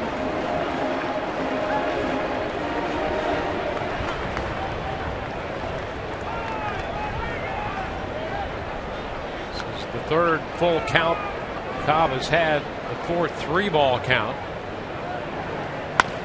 Ground ball right side. Forsythe will take it to first with the move into second by Wood. Coghlan is the second out, 0 for 3. But Wood now in scoring position. And it's the second time the Cubs have had a man in scoring position. Wellington Castillo doubled with 2 outs in the second. Now with 2 outs in the 5th inning, Wood has been moved into second base. And it's Javier Baez.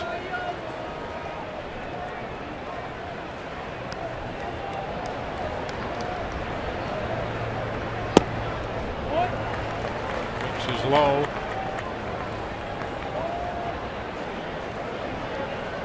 Baez had the infield hit in the third. Cubs have had one hit in each of the first 5 innings.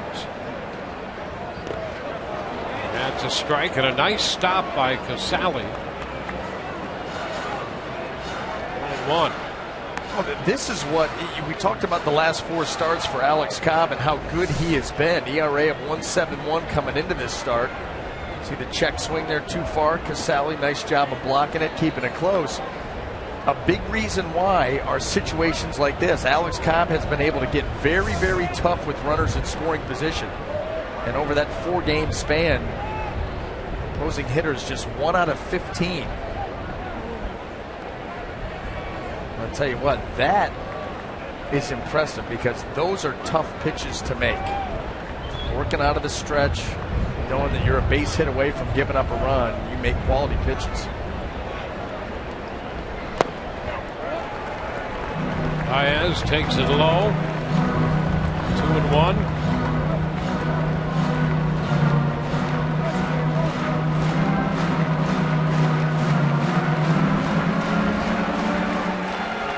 Coming off the no decision against Oakland, giving up 2 runs in 5 2/3. Had 102 pitches in that one. Closing in on 80 pitches here in the 5th. Ground ball that's going to get through into left through the shift. Rodriguez with the pickup, throw to the plate, not in time, and that's going to allow Baez to move into scoring position at second base. Game tied. 1-1. Well, a couple of things, and Alex Cobb is livid. You got to wonder, where was the cutoff man on that play? There's got to be someone there with the potential to cut that off. Sean Rodriguez threw it low, but there was no one there to cut it. And by doing so, and not doing so, I should say, you would now allow another runner into scoring position. The ball up and out over the plate. Baez hammers it through the shift. Okay, where's the cutoff man? Nothing. Low throw. No cutoff man. Runner moves to second. Somebody dropped the ball there. You wonder if it was James Loney supposed to be sliding across there to act as the cutoff man. But whoever it was supposed to be with that shift, they weren't where they should have been. And that costs the Rays 90 feet. And in a tie ball game, can't have that. It's a base hit for Baez. He goes to second on the throw as it went through to the plate. So a tough spot here with Rizzo coming up. You don't want to come down on Sean Rodriguez there. You know, he's going to throw through and try to get the runner at the plate. The pitcher running, he's going to be aggressive, but he kept the throw low, which was great by him. Just was nobody there to help him out. So after the conference on the hill, here's Rizzo.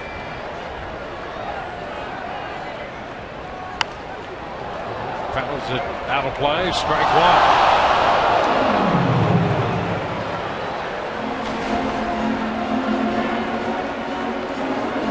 1. Rays got a run in the top of the inning. Well, the error committed by Baez, and now Baez singles. Gets the run home here in the bottom of the 5th.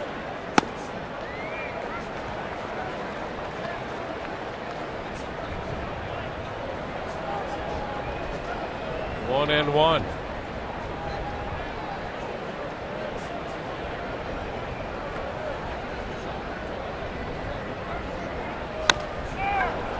Tap right side. Loney's going to make the play by stepping on the bag to retire the Cubs, who get a run on 2 hits and leave a man. Base hit by Baez, and this game is tied 1-1.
Alex Cobb on the hill for the Rays here this afternoon at Wrigley Field.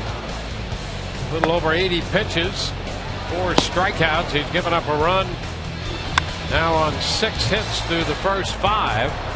Kurt Casale's double led to a run in the top of the 5th. Jennings hit this ground ball, and on the throw by Baez, that allowed the run to score. And then in the bottom of the 5th, Baez singles home Travis Wood to tie the game. And then Baez wound up going to second, but was stranded there. So no harm done, as it turns out, on that. And we go to the 6th with this game tied 1-1.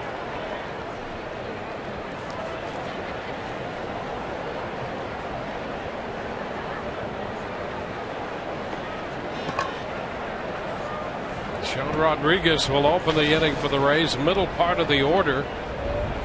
Rodriguez, Escobar, and Loney.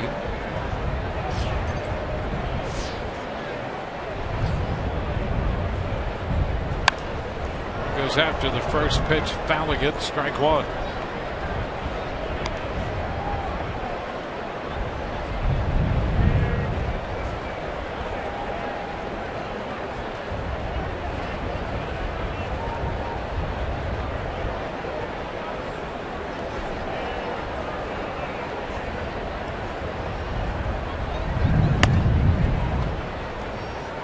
Pitching well for Chicago.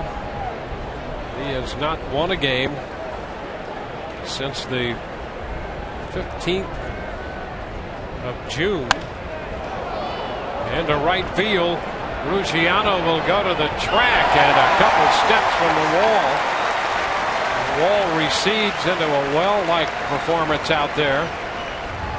And he went back to make the catch. Yeah, you see that little cutout there, and it can be difficult to navigate. Ruggiano had some trouble out there in yesterday's game. A ball off his glove that turned into a ground rule double for Ben Zobrist. Makes a nice catch there before getting lost. Another fly ball against Wood. His game is that. He does not throw a lot of ground balls. The 9th fly ball out recorded. Here's a high fly ball off the bat of Escobar, but Alcantara's there already and makes the catch. A couple of quick outs in the 6th inning. Let's check in with Todd Callis. Todd? Wayne, coming up on Sunday against the Yankees, first 10,000 kids get this unique giveaway item. It's a Mr. Happy, brought to you by the Tradewinds Island Resort. It's part of the Mr. Man, Little Miss Kids book series. In fact, it was very popular in the Sternberg household throughout the years. And Stu is very responsible for this giveaway item. So there you go. Mr. Happy giveaway, bobblehead, coming up on Sunday, first 10,000 kids. Go to 888-FAN-RAISE or raisebaseball.com. There you go. Very hefty little guy. James Loney shoots a liner into center. That's going to fall in front of Alcantara. So Loney picks up his first hit. The Rays get a base runner with 2 outs. And you would expect that, you know, Mr. Happy being pretty hefty like that with that kind of girth. Yeah, well, you know, it's good to have ownership like a bobblehead named Mr. Happy. Oh yeah, always good, and we love it. Yeah, our favorite, no question. I've always felt that way. So with 2 outs, Loney's at first. Kurt Casale.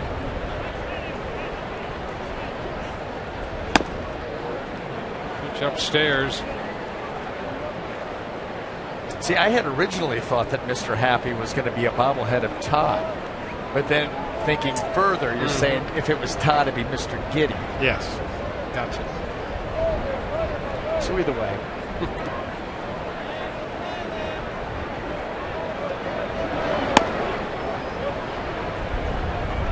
2 balls, no strikes.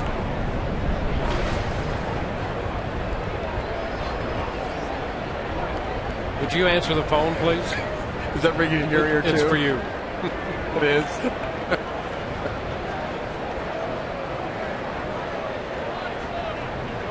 Back to the action. 2-0 the count on Casale. There's a strike. 2-1.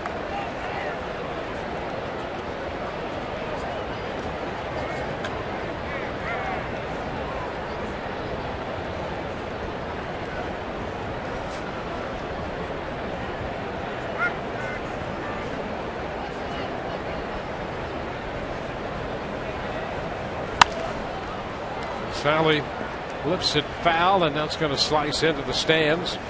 2-2.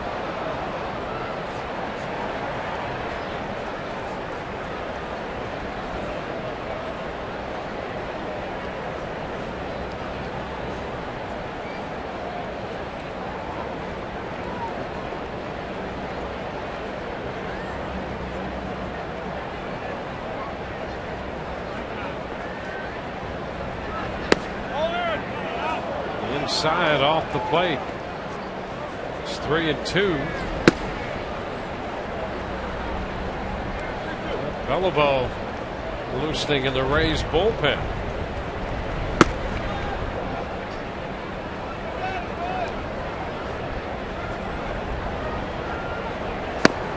And a strike call on the inside corner. Casale called out on strikes. Game tied 1-1.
It's tied 1-1.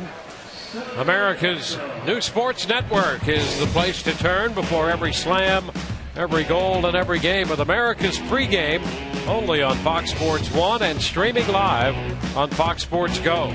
Tune in to America's Pregame weeknights at 6 p.m. Eastern, only on Fox Sports 1. To find Fox Sports 1 on your cable or satellite provider, go to foxsports1.com.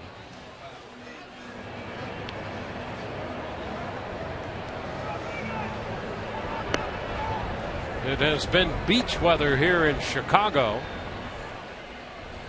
throughout this series. Temperature in the mid to upper 70s throughout all three of these games. Beautiful day today as we go to the bottom of inning 6. Alex Cobb goes back to the mound. He'll face the middle part of the Chicago order, starting with Castro, then Ruggiano, and Alcantara.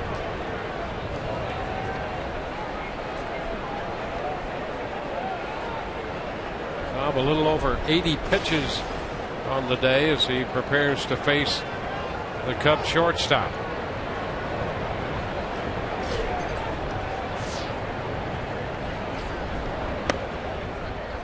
Pitch inside.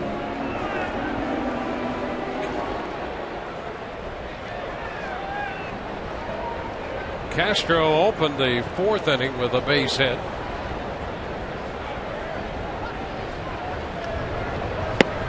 Big cut there. The count is 1-1. Well, and we saw Jeff Beliveau warming up last inning. Alex Cobb was a base hit, a walk, a hit batter. He was anything but falling victim to National League Baseball, because his spot coming up in the order, Joe Madden would have pinch hit for him, and that would have brought Beliveau into the game. As it turns out, that didn't happen, and Alex gets to go back to work.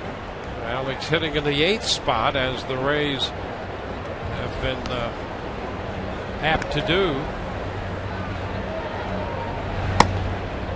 The Cubs have some action in their bullpen.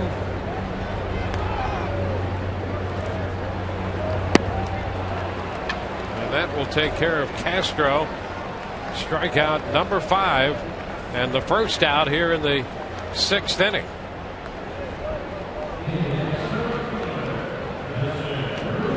Well, partner, you're not going to be up in this booth too much longer, are you? Just going to take a quick respite. It's nice. And run next door. I know. D. Wayne Stats is going to be going over to be interviewed by the Chicago Cubs broadcast. Then he will be leading Wrigley Field in the singing 7th inning stretch. Take me out to the ball game. Or you got your pipes warmed up? You know, if I had known this was going to happen, I would have taken better care of them last night on the streets of Chicago. Well, listen, it fit in perfectly. So that was you then. Long time. Yeah, no, not that. That you on the streets of Chicago last night. Well, it could have been as well, yes. Look at you. I mean, look at you. You look like one of those, 80s, I just solved a crime in my sweet car. Choker. It was a long time ago. Collar up. Hey. That's quite an honor, though, D. Wayne. It is. I am honored to be asked to do that.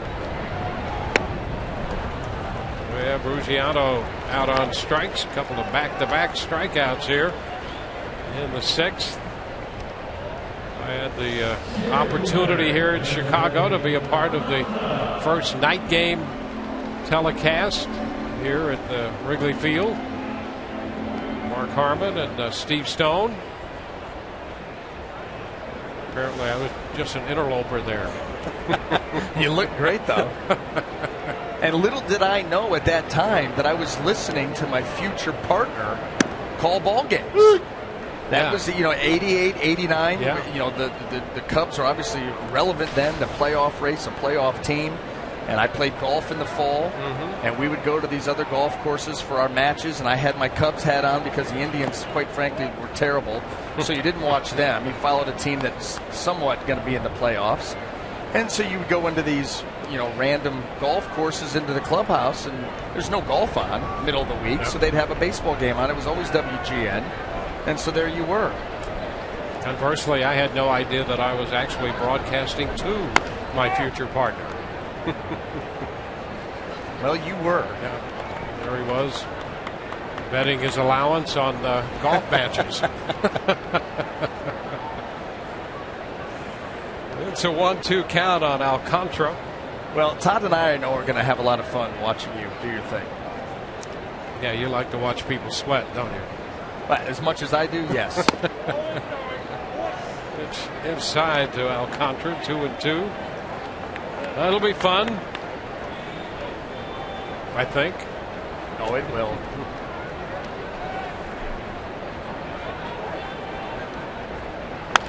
Ground ball to the right side, and Forsythe handles this. It's a 1-2-3 inning in the 6th. 3 up and 3 down. Through 6, we're tied 1-1.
All tied up at 1, and aerial coverage provided by DirecTV. If you call yourself a sports fan, you got to get DirecTV. Call 1-800-DirecTV. It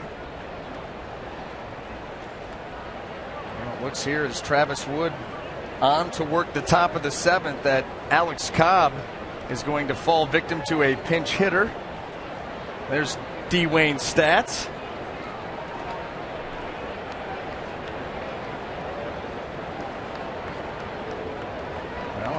With that move of Brandon Guyer to pinch hit, Rick Renteria is going to go to his bullpen.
In the top of the 7th inning, and with Joe Maddon sending up Brandon Guyer to pinch hit once he was announced, the manager Rick Renteria went to his bullpen, and he's going to bring in the righty Neil Ramirez.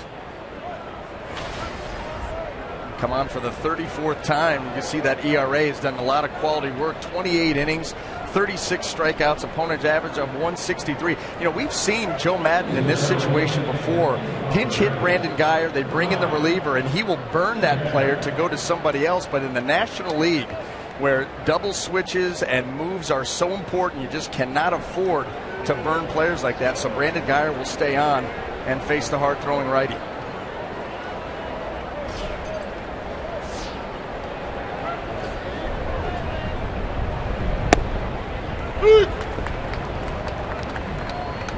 Ramirez is going to feature fastball, curveball, and slider. The Rays looking for a base runner, tie ball game. This is that part of the game where if you can get a runner aboard, get him over, get him in, you start to look at the back end of that Rays bullpen to lock this game down. Going to be no easy task as Brandon Guyer squares a late attempt there maybe to lay one down. We've seen him do that. Leads the Rays with 6 bunt base hits. The most since 2010. As you see Grant Balfour getting to work down in the bullpen.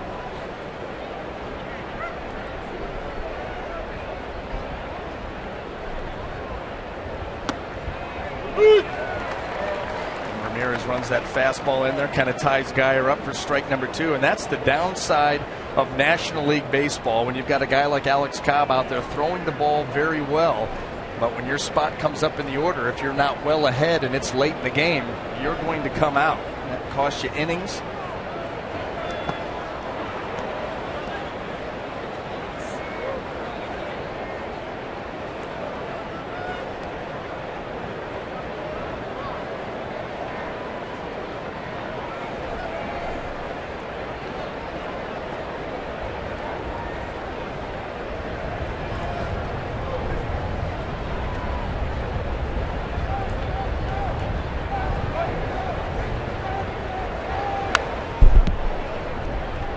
Good rip there by Geyer on the 2-2 fastball by Ramirez, and he stays alive. The Rays going for the sweep here at Wrigley Field. Very difficult to do. Travis Wood, who's come out of this game very good for 6 innings.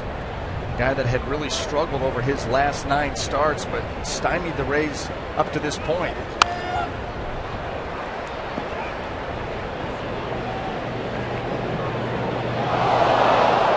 Nice attempt there by Anthony Rizzo. That pop-up, and we talk about the wind affecting balls into the outfield, but that wind will push balls towards the stands here that are popped up high like that. Anthony Rizzo did a nice job tracking it, glove up, protect the sun, make a play, and just not able to get there in and out of the fans' hands. All 6'3" of that frame trying to reach into the stands and backhand that pop-up. Quite able to. See that wind coming in, not as hard as it was earlier in the game. And Brandon Geyer with a nice take on a close 2-2 fastball has now run a full count. And this is what Brandon Geyer will give you. These young Rays players who are so used to playing every day, even though they aren't now, they work their way into a role, understand pinch hitting, staying ready. And how about that? Brandon Geyer works a full count, gets a fastball down and away, a borderline pitch, can't afford to let it go by, and put it into the umpire's hand, Hal Gibson, and he just shoots that ball the other way, and the Rays do get their leadoff man aboard.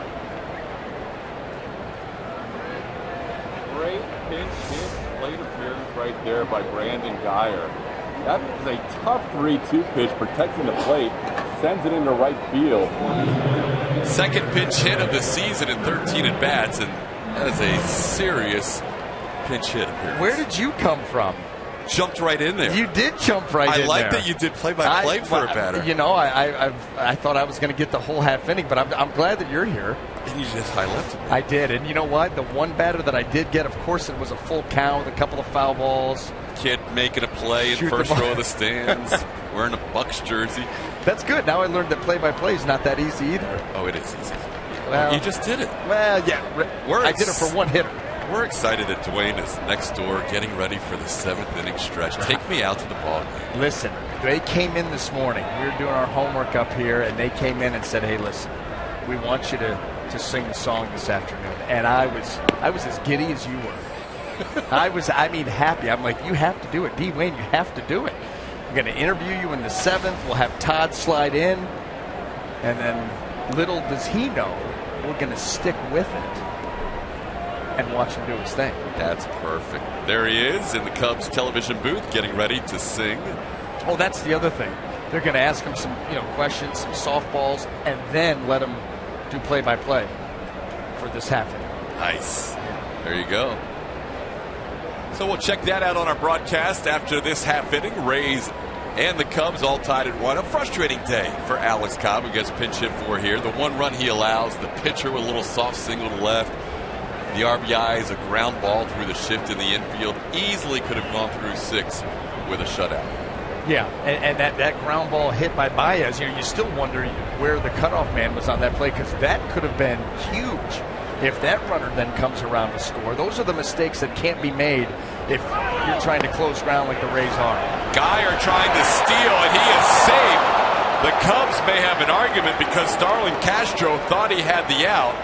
He looks into the dugout, and they are going to take a little jog out here with Rick Renteria. And this is not going to work. You know what? The throw was low. It short hopped, and Renteria, as he fields it, Starlin Castro, his glove comes up, and Brandon Geyer is able to get down underneath that with the right foot. Absolutely, that's the right call. As you see the short hop by Castro, glove goes high, Geyer sneaks underneath. You don't even need a replay. You knew that before you saw it. Well, no, that one you could see pretty good from our vantage point that was going to be a no challenge. Matt Joyce, a pinch hitter here for Logan Forsythe. 4 for 20 on the season with 4 RBIs as a pinch hitter. Had a big base hit here in the opening game of this series on Friday off the bench. takes a called strike on the outside corner. Now the count is 2-1. And what is so big about that is you get the stolen base. Now you get a runner into scoring position without sacrificing an out. So now, you get him over, get him in type of situation is in play. Matt has to be thinking pull on the ground right now. Absolutely. But here's the thing. And if they're going to continue to pitch him away like that, we've seen him do a much better job of going the other way. And Castro right now is way up the middle. Vileka is off the bag just a little bit, but there's still a wide hole. You see all the range here to work with for Matt Joyce if they stay away from him. Thinking if you're Matt right now is barrel to the baseball and let it find its own home. He rips it foul into and out of the Rays bullpen. Yeah, close quarters down there. Look out. Alan Porter and George Hendrick. Grant Balfour had been warming for the Rays. There he is back on the mound.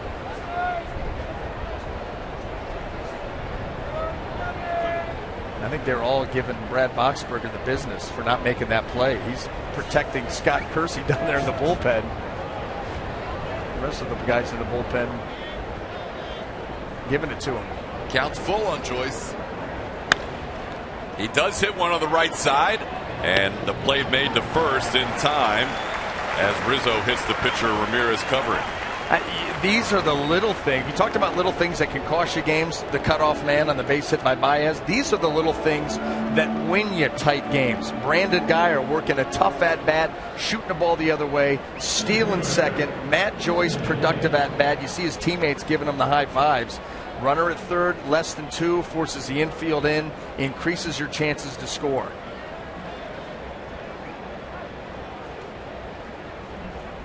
So now it's up to Desmond Jennings with 1 out. See, Desmond's been on base a couple of times today. Fly to center his first time up, walked, and an infield single. Ball was thrown away after the infield hit. The Rays scored their first and only run.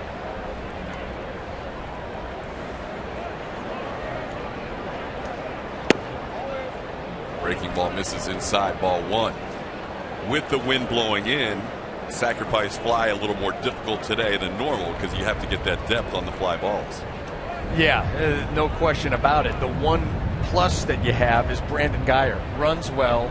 He gets a good jump off of third. So if you get it out there medium depth, and listen, they don't have the strongest arms in the outfield. We've seen Alcantara, not a huge arm. So you're going to challenge them and force whoever it is to make that catch. If you can get it out there medium depth, force them to make a perfect throw and get you. Got to go for it. It's getting late. Rays trying to snap a 1-1 tie. We're in the top half of the 7th inning in the finale of this weekend series at Wrigley. In the air, driven to left center field. That'll go all the way to the ivy on 1 hop. Trotting in with the go-ahead run is Brandon Guyer. Desmond Jennings with the RBI double. The Rays lead it 2-1.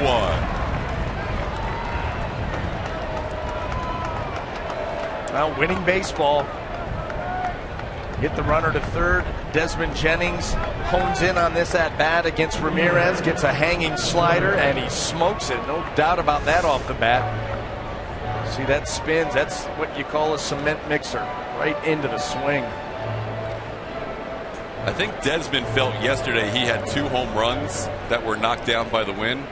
That ball was a seed in the left center. The wind couldn't do much with that. No, and the 1 home run that he did hit in this series was a seed. That's how the 3 days of the wind blowing in, that's the way you got to hit him if you want to get him out of here. You just got to crush him with great trajectory, and that's what Desmond did right there. 1 hop of the wall in left center. So a runner in scoring position at second now with Ben Zobrist the hitter. Zobrist takes a called strike. Ben has walked and struck out twice against the starter Travis Wood. Now Travis Wood did really good work against Ben Zobrist because Ben Zobrist he was one of the best in all of baseball hitting left-handed pitching. And Travis Wood is not going to wow you with stuff, but he threw a great game today, moving the ball around Unfortunately, unfortunately for him, his team on the losing end right now.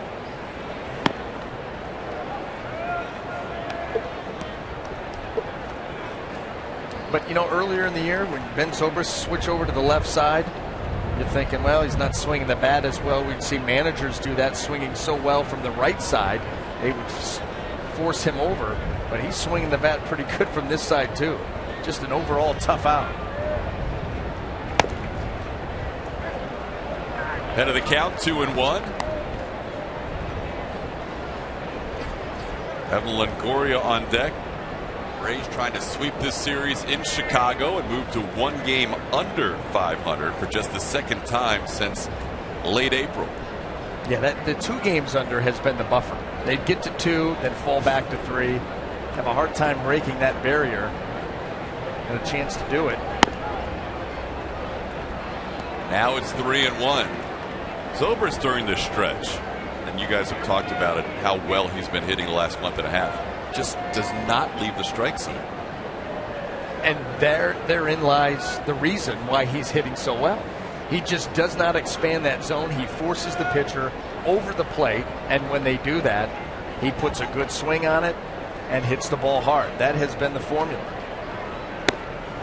That time it was a strike of the knees that he takes at 3-1. And that's the other thing. Guys 3-1 come out of their shoes for a pitch that's going to be called a strike. But Ben says, okay, that's a 3-1 fastball, but it's not where I wanted it. He's even able to hone in the strike zone to a specific spot of the strike zone if he's in control of the count. 4th at bat for Zoe, 4th plate appearance. This will be the 24th pitch he has seen on the day. Held up on a pitch in the dirt. They check and no swing. So Zobrist lives on the 1-out walk. 1st and 2nd for the Rays in this 2-1 game in the 7th. He just continues to stay disciplined at the plate.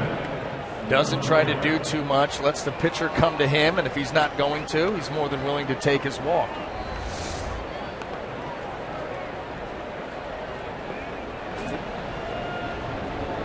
Fans, follow every Rays game with MLB.com at bat on your favorite mobile phone or tablet. Get live look-ins, instant replay, scores, stats, audio, free MLB.tv game of the day, and more. Download on the App Store or visit RaysBaseball.com today. Meeting on the mound for the Cubs, and coming up after this half inning, our own Dwayne Stats will be singing "Take Me Out to the Ball Game," a great tradition here at Wrigley. Oh yeah. Get a celebrity for every ball game. Saw Jody Davis here on Friday. Digger Phelps yesterday. And there is our own Dwayne Stats, made famous, of course, by the legendary Harry Carey. Well, the mound meeting is over with the pitching coach Chris Bosio heading back to the dugout, and Evan Longoria, the hitter, 1st and 2nd with 1 out.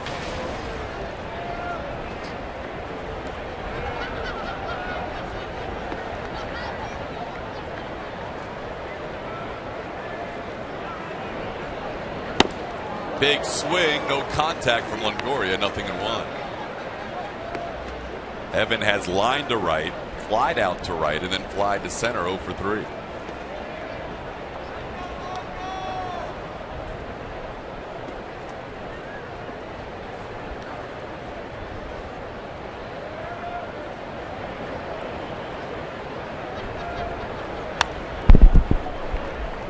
Back to the screen. Saw Wesley Wright, the former Ray, up earlier, joined by Justin Grimm. They have double barrel action going right now in the Chicago bullpen. There they are.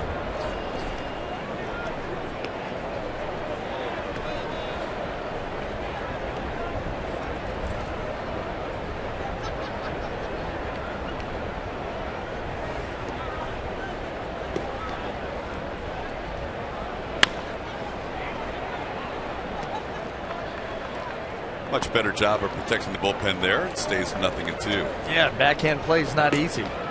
And you've got 2 catchers to protect. Double duty.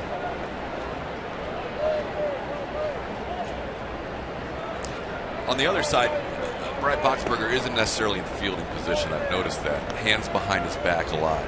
Not really paying attention. That's the thing. It was a poor choice. All around, a poor choice. He must have drawn the short end.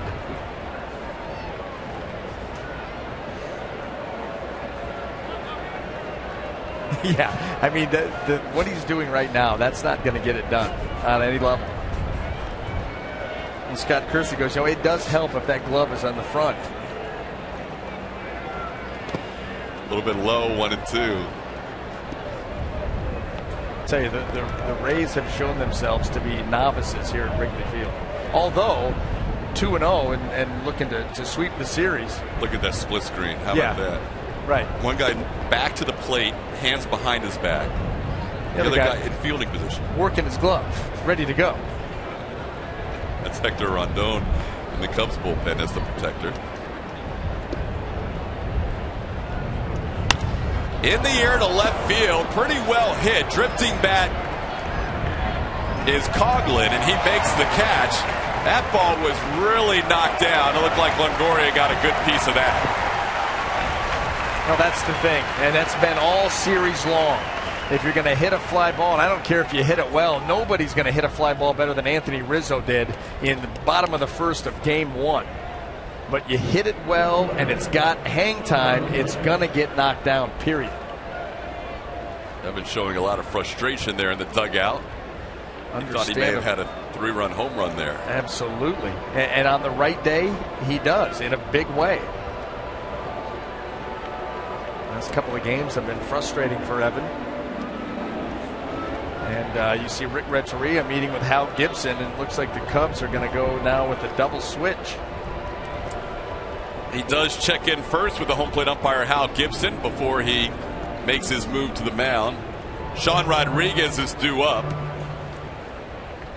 The Rays do have a couple more lefties on the bench, including Kevin Kiermaier. We'll tell you about the double switch when we come back to Wrigley after this.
For the 7th, a couple of men on board with 2 outs.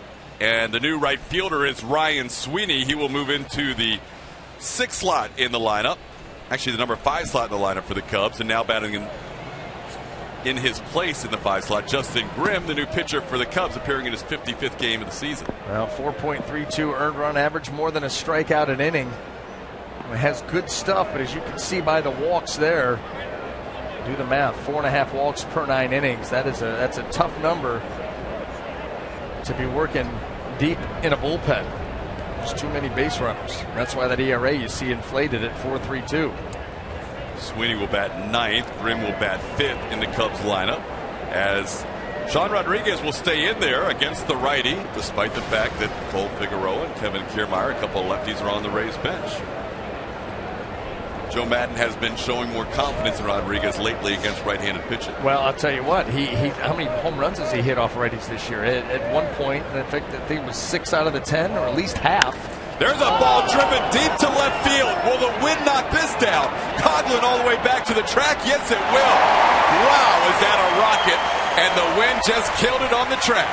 So the Rays score 1 in the 7th and leave 2 aboard. Time to check in across the booth to our own Dwayne Stats. Caster and current Rays play-by-play man Dwayne Stats. All right, with the spirit of Harry, we're going to sing this song and we're going to sing it loud. All right, fans, a 1, a 2, a 3. Take me out to the ball game. Take me out to the ground. Buy me some peanuts and Cracker Jacks. I don't care if we never get back. Root for the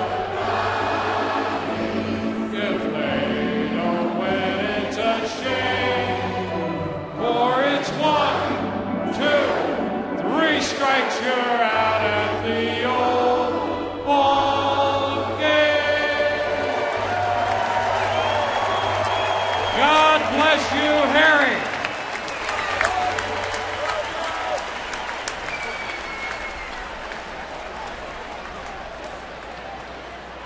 How about that? Dwayne Stats written. Like a pro. That was really good. Too good. Too good. How about Sean Rodriguez in the infield doing push-ups after he flied out deep to left field?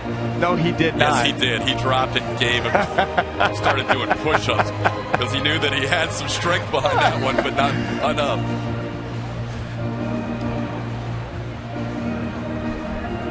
All right, BA. You're heading out.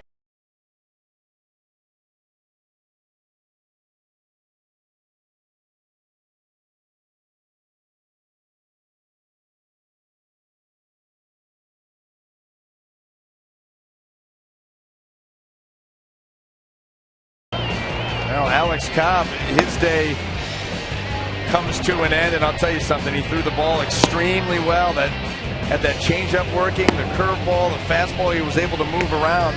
Just another outing that you expect out of Alex Cobb. So efficient, so good. This would be the one run that he would give up on the base hit by Baez.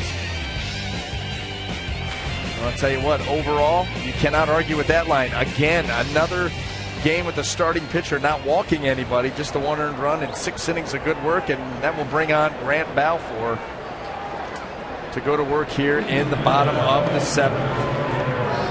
Well, partner, that was tremendous on a couple of fronts. You took control of the crowd right off the top, and then in singing the song, root for the you laid out. No cubbies. You laid out, let the fans do their thing. Yep. It was tremendous across the board. Thank you. It was fun. And now the Rays with a lead. A little different on the air over there, especially with the Rays grabbing the lead. Well, you're going back the next inning, too. I haven't told you that, but you went over there, got the Rays a run. You're heading back in the 8th. And here we are in the bottom of the 7th. Grant Balfour working to the catcher, Castillo. 1 ball, 1 strike.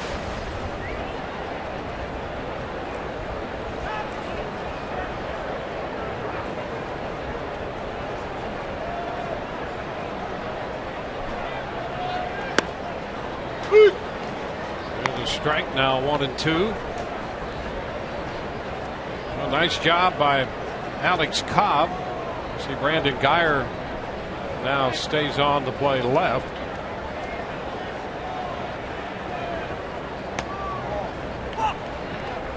And that's the thing, B.A. Guyer, how about him? He did it again, had a good at bat, worked the count, got himself a base hit, got himself into scoring position, scores the go-ahead run. I mean, just vintage. You know, that's winning baseball. That's tight ball game. You know, they announce him as the pinch hitter. Rick Renteria takes Travis Wood out. Now, we've seen Joe Madden before go to a left-handed hitter there and burn Guyer. But National League, these players are important with all the switching. So he stays with them. He battles Ramirez, like you said, a borderline pitch, shoots it the other way, swipes second. That's coming off the bench. Foul. That's going to be out of play. You want to put together winning streaks. You want to sweep a team while on the road. You've got to do things just like that. And Brandon Guyer got it done for the Rays and now moves out into the field. That's pretty representative of the role that Guyer has played on this club and the job he's done.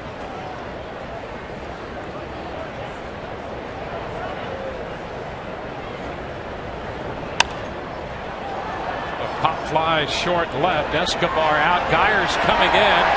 And Escobar makes the call and the catch in front of Guyer. Well, and that's Guyer's first inning out there. We talked about it when the series started, and we knew that the wind was going to play a factor. Communication is key. And that one almost went awry for the Rays.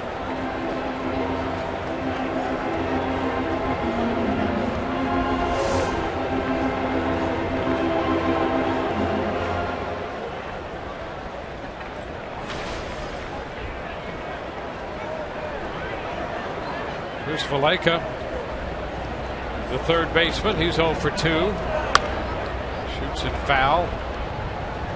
And out of play for a strike.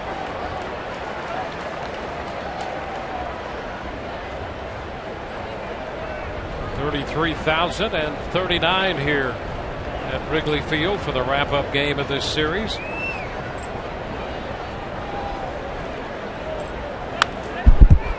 Cut and a foul ball right back into the screen.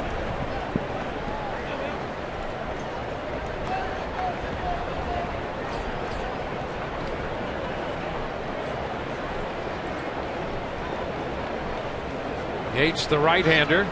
Beliveau, the lefty.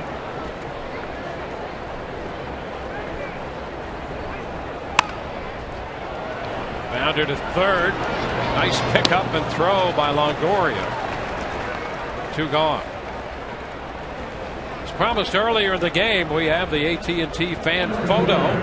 Tweet your photo to #SunSportsFanPhoto for a chance to be shown in an upcoming game broadcast brought to you by AT&T.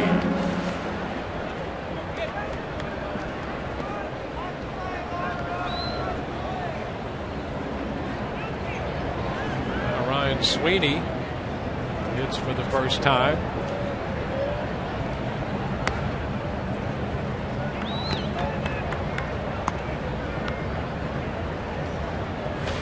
The count.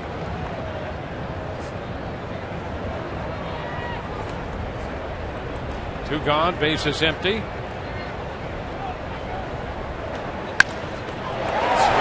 shoots it the other way. That's going to go all the way to the wall. Sweeney has himself a double. So out of the 9th spot, Ryan Sweeney occupying the place originally held by Wood, has himself a pinch hit double. Well, you know what? Travis Wood had a big hit for himself, and now Ryan Sweeney filling in shoots one the other way. I'll tell you what, that's the trajectory that wins here at Wrigley Field over this series. Hit it hard, keep a low trajectory. Those have been all the big hits. You go back to think about the Rizzo almost home run we talked about. What about Sean Rodriguez blast in the top of the 8th? Excuse me, top of the 7th, that ended up falling a little bit short. Yep. The Cubs an opportunity here.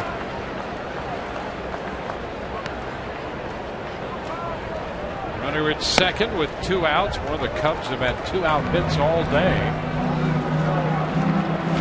Coughlin takes the ball. 2-out hit in the first, again in the second, again in the third. One of their hits in the 5th came with 2 outs, and now a 2-out double in the 7th. That's a strike. It's 1-1. So the Rays and Joe Maddon staying with Balfour here against the left-handed bat of Coughlin.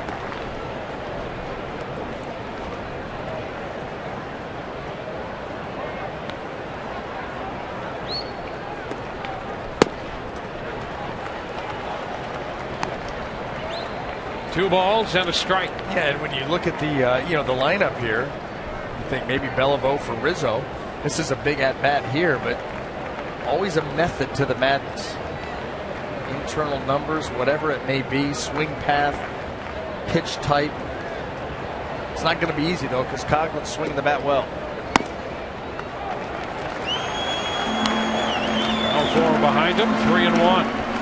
And when a guy's swinging the bat well, you do not want to be in 3-1 counts, and that's where Grant Balfour finds himself right here with Baez, who had the RBI single his last time up, lurking on deck.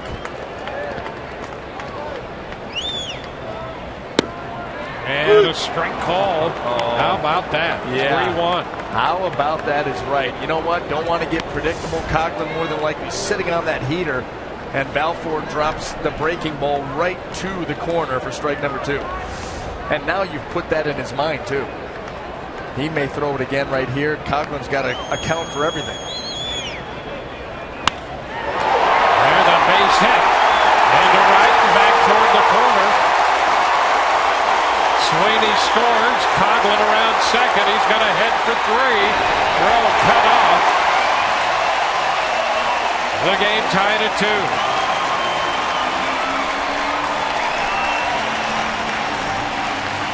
Coughlin all the way to 3rd.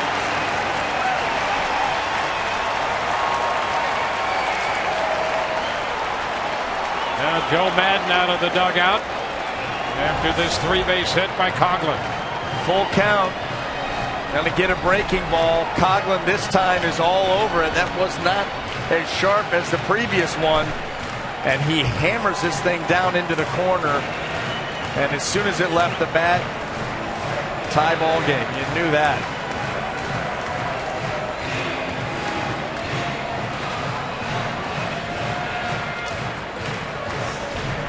So the game is tied. Call to the bullpen. Back in a moment.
Two-two ball game here in the bottom of the 7th inning.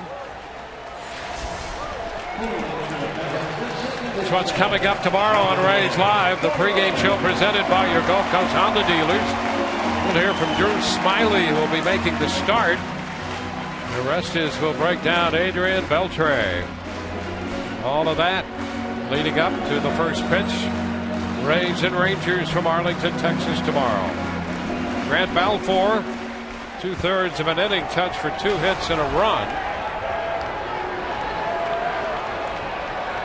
Javier Baez, the hitter.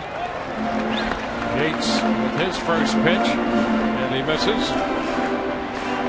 Coughlin at 3rd base.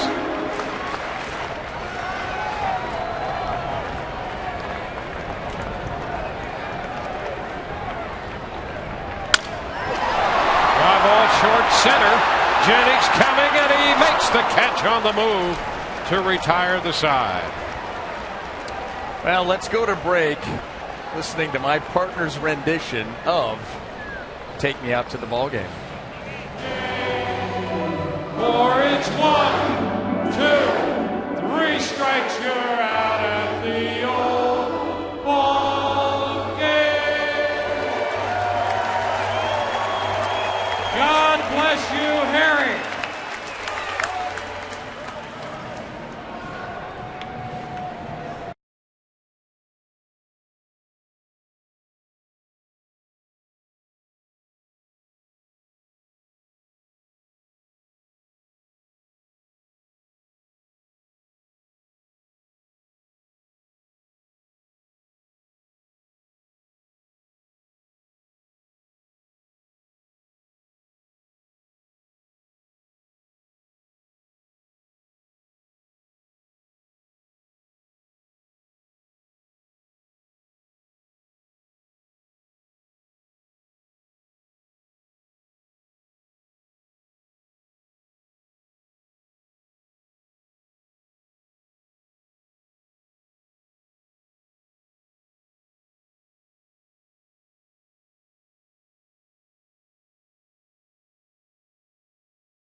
Headed into the 8th inning at Wrigley Field.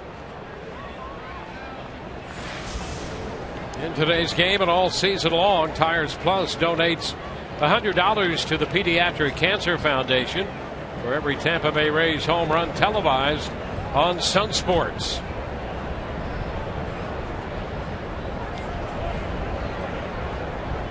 Travis Wood started. Neil Ramirez came on, then Justin Grimm. Rays have Escobar to lead off the 8th.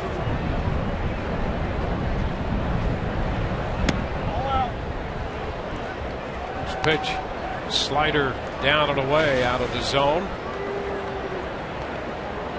Well, back to work. All even here in the 8th.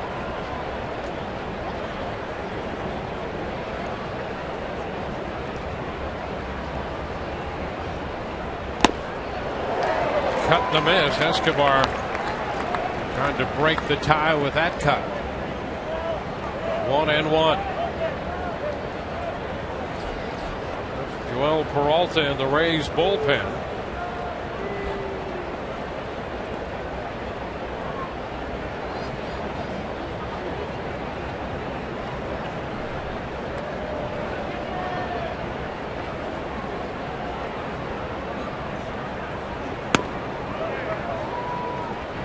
Two and one.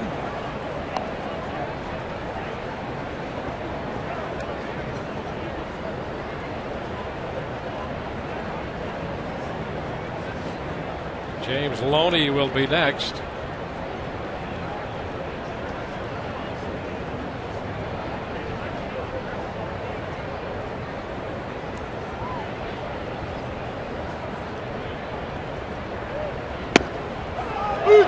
A strike call. It'll square the count at 2-2. Good fastball there by Grimm, and he buries this thing down and away from Escobar. Good pitch right on the corner. No, not a big fan of it. So the Rays trying to get something going against the Chicago bullpen.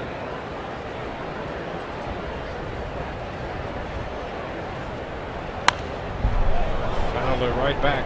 Overall, the Rays bullpen has been very good, and recently the Cubs have gotten good production out of their bullpen. It's a bullpen last 32 games, an ERA of under 2.5.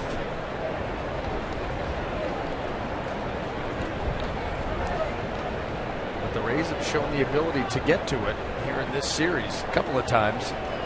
See if they can do it one more. Going to have to if they want to win this game.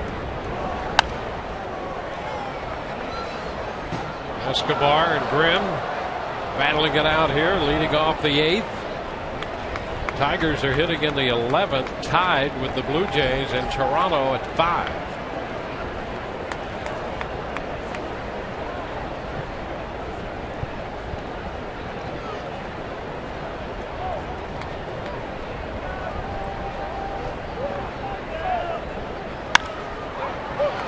Popped into short right. Ryan Sweeney is right there. Miguel Escobar out number 1.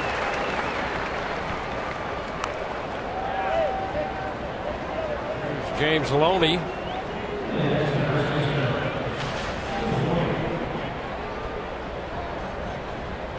Loney's base hit came with 2 outs in the 6th.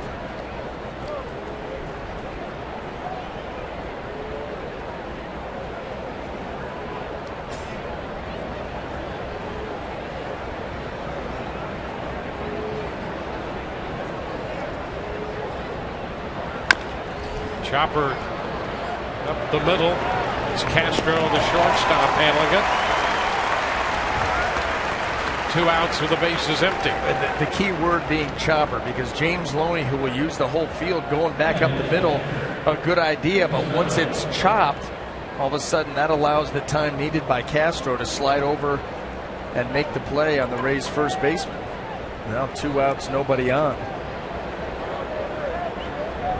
Kurt Casale, big hit earlier in the game. Need another one right here. His leadoff double in the 5th led to the first run of the game. 1-0.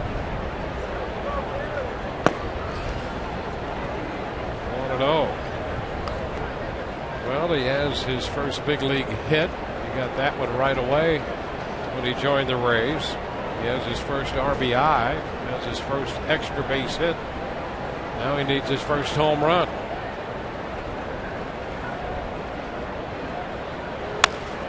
On the ground to third.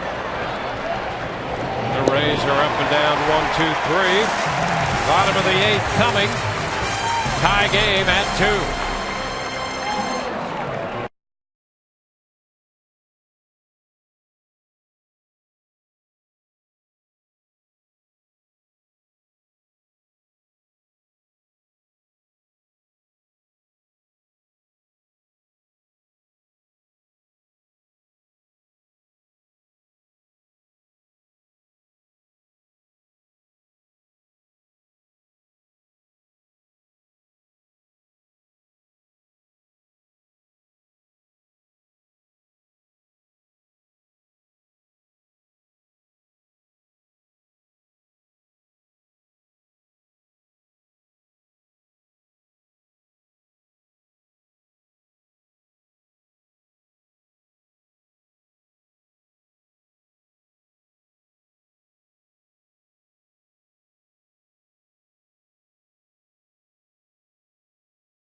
On to the bottom of the 8th inning back here at Wrigley Field in Chicago. Alex Cobb gave the Rays 6 innings. Gave up 1 earned run, struck out 6. Desmond Jennings provided the Rays with a run on a double in the 7th.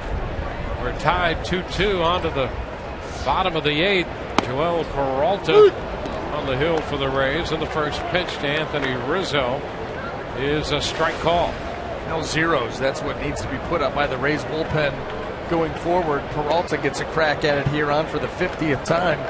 45 innings of work, 52 strikeouts.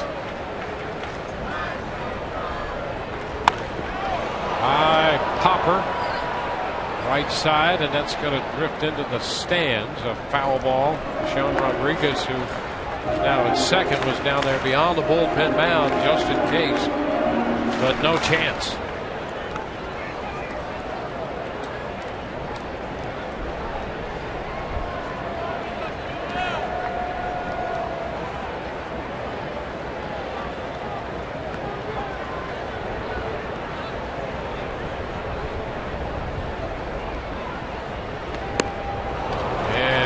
Out in front and over that pitch.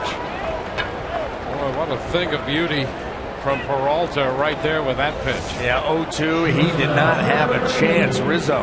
That ball just dropping seemingly out of nowhere on that swing. And you see how the timing was way, way off there for Rizzo, and the Rays pick up out number 1.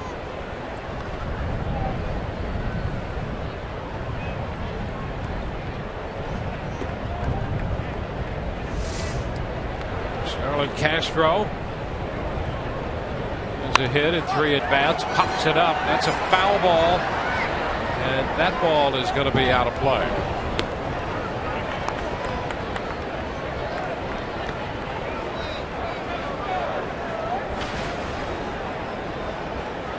Castro's single was a line drive into left center in the 4th.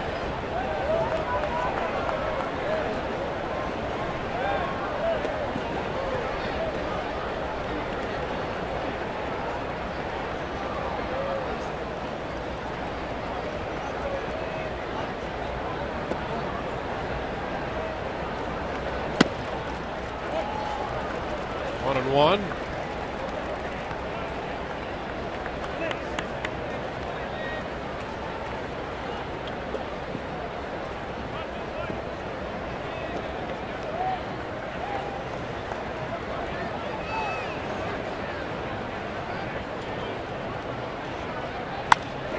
Popped up.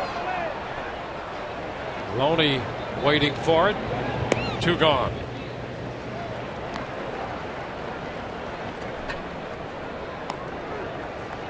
Two gone. Coming up on Rays Live, the postgame, Rich and Orestes will anchor the coverage. We'll have Joe Maddon's press conference, and Todd Callis will have interviews from the clubhouse. All of that coming up following our coverage of the Rays and the Cubs.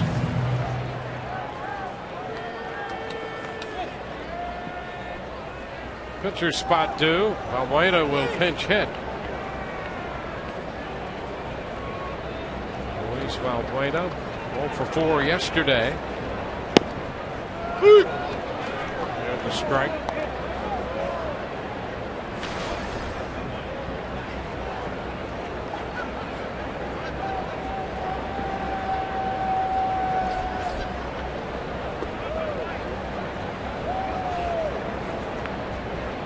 After Rondon from the bullpen.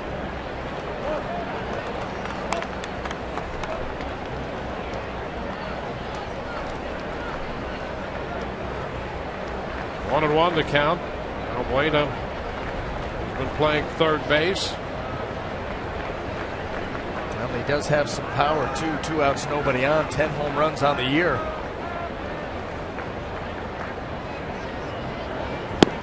Takes a big cut. Comes up empty. 1 and 2.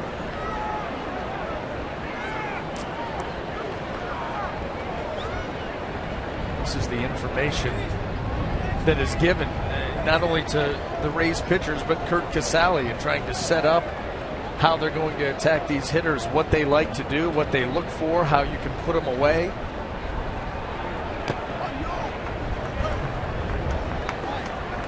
2-2. And the quick pitch, yes, the quick pitch does play a role in that. We've seen more of that from Peralta. He used to hide that every couple of outings. Now you see it almost every time he goes out there.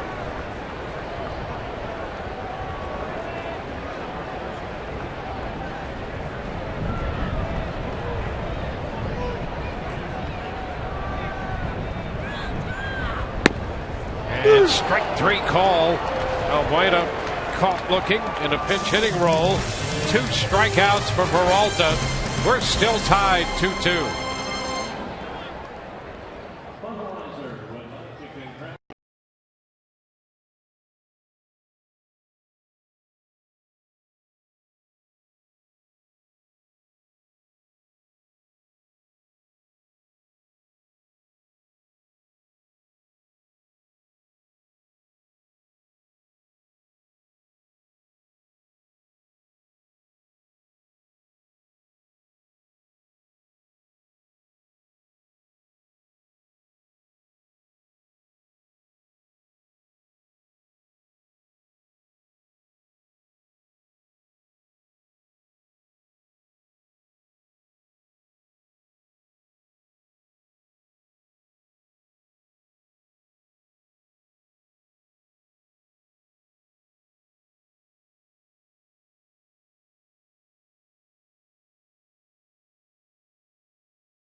Army's Gold Star Pin campaign, which honors the families of fallen service members.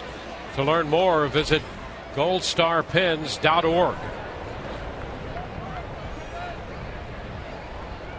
Well, the Rays and the Cubs move into the 9th inning at Wrigley Field. This game is tied. Hector Rondon will be the new pitcher. Been their closer, 14 saves, but this game tied on for the 45th time. Yeah, and with the home team obviously having last ups, you get to the top of the 9th like this, and you're going to throw your closer out there. But I'll tell you this, the Rays have gotten to Rondon here in this series, so they'll look to do it once again.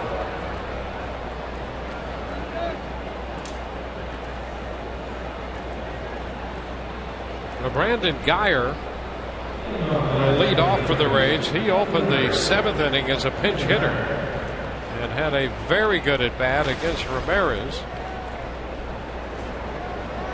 Worked a full count and eventually got a base hit, stole a base, and scored the 2nd run for the Rays.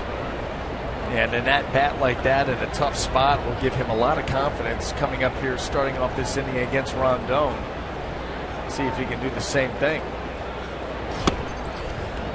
Pitch is outside. Ball, no strikes.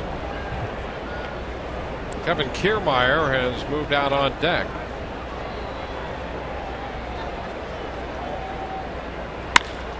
Ground ball, shortstop. Castro's throw to first in time. We've had great shots from up above today. Our aerial coverage provided by DirecTV. If you call yourself a sports fan, you got to get DirecTV. Call 1-800-DirecTV.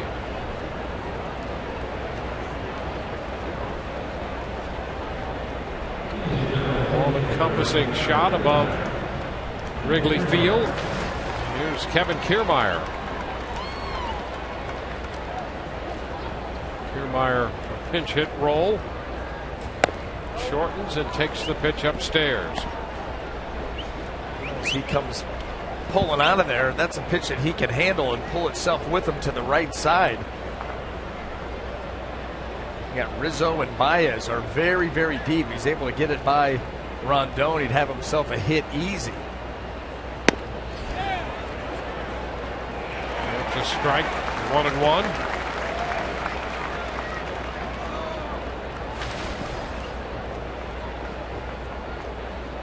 Rays handed Rondon a loss here in the 10-inning game on Friday.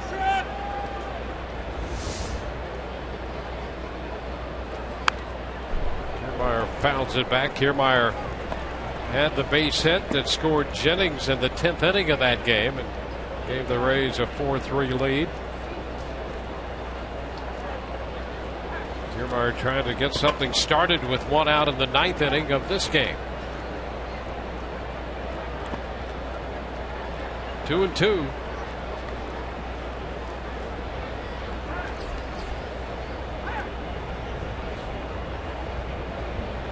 Desmond Jennings on deck.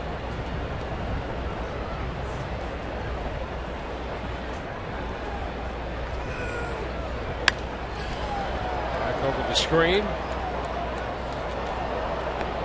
We'll see another pitch here. 2-2. Well, this is that tandem that Joe Maddon's so fond of. Kiermaier hitting in the 9th spot, rolling over to Jennings at the top of the order. Occasional power from both of them, speed to burn from both of them.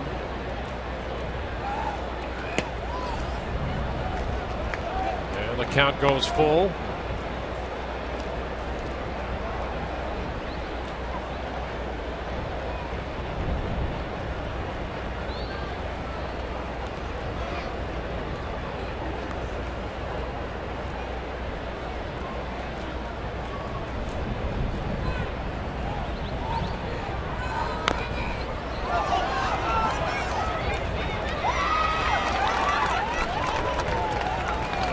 Battling here against Rondon. Yeah, and when you can do that and spoil tough borderline pitches like that, you increase the chances of a mistake or Rondon finally missing the zone by a wide enough margin you can take your walk. Fouls another pitch to extend this at bat. Yeah, you just say to yourself, how many times can Hector Rondon make quality pitch after quality pitch here in a full count? 8 pitches so far.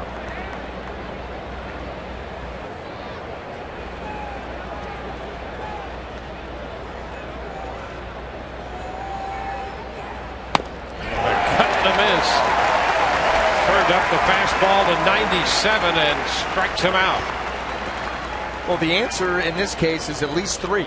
Because that's what he did. A couple of foul balls and then that fastball just at the top of the strike zone. A little bit of late run.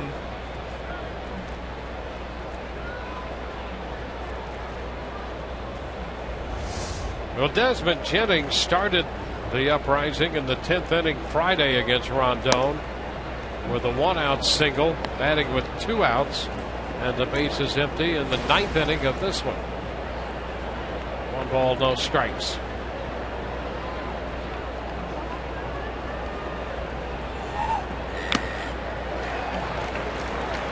One and one.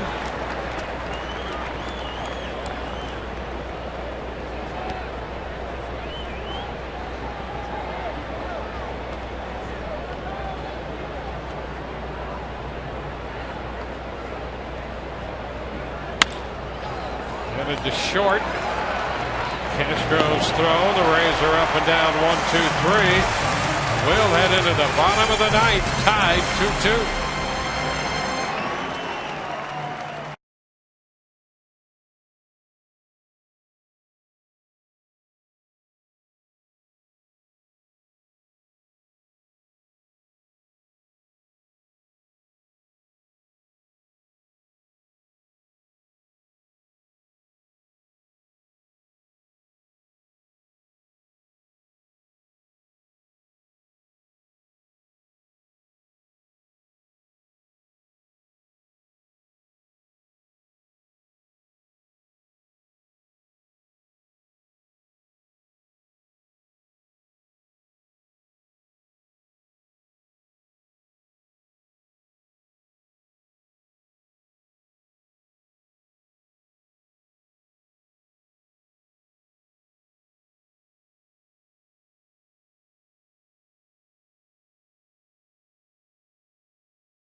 Drew Smiley will make the start for the Rays against the Texas Rangers tomorrow night. Our coverage begins at 7:30 on Sun Sports. Drew coming off his Tuesday outing against Oakland. That will open a 4-game series. Smiley and Lewis tomorrow night. Then Jeremy Hellickson gets game 2. Chris Archer game 3. And go to Rizzi, who was so good in the game here yesterday, will pitch game 4. By the way, he'll be matched up against Yu Darvish. So a great matchup right there. We go to the bottom of the 9th. Game tied 2-2. The Rays make a double switch. Beliveau into the game. He's going to go into the leadoff spot for the Rays. Kiermaier will stay on to play center field.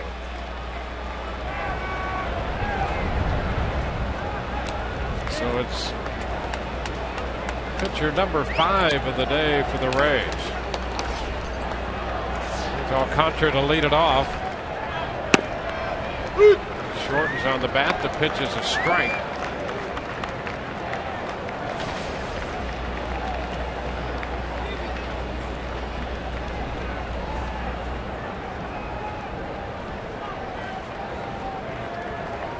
Mendy Alcantara 0 for 3. Fouls it right back. Strike 2.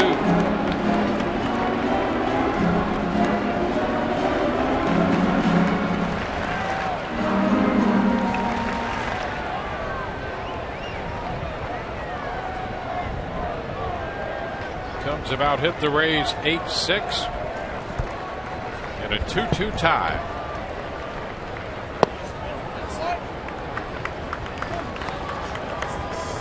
1 ball, 2 strikes.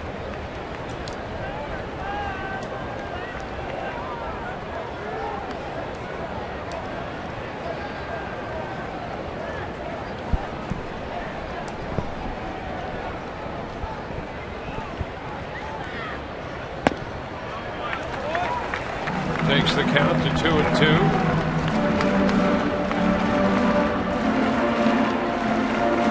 Beliveau Tuesday in Oakland.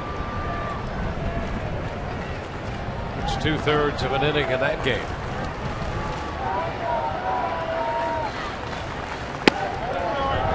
Breaking pitch misses down and in, and that runs the count full. Well, that was a really good take there by Alcantara. That pitch sweeping across the plate. It stays on the plate for a long time, but Arizmendi does not offer. Gets a chance here with a full count.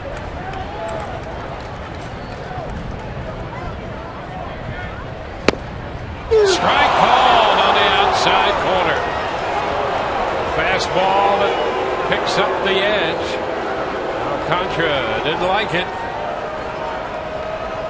Big strikeout there to open the bottom of the 9th. Well, he had just got done looking at a breaking ball down and in. This one's going to be down and away, and you can see where it sets up on Fox Tracks. It looked good to the naked eye. Looks really good on Fox Tracks. Strike 3. So he threw a perfect pitch to get Alcantara. Rays now 23 consecutive innings without allowing a walk.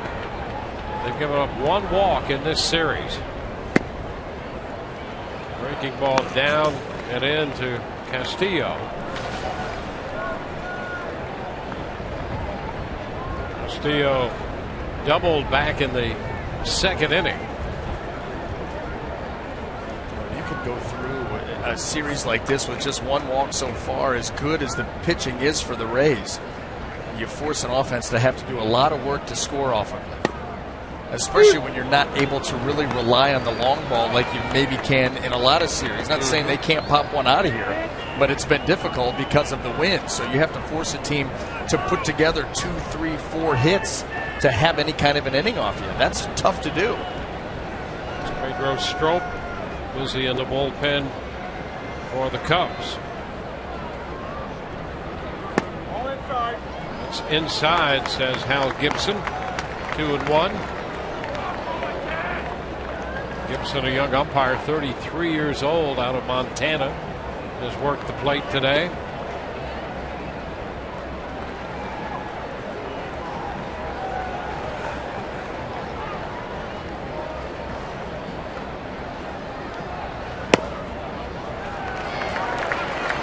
Three and one.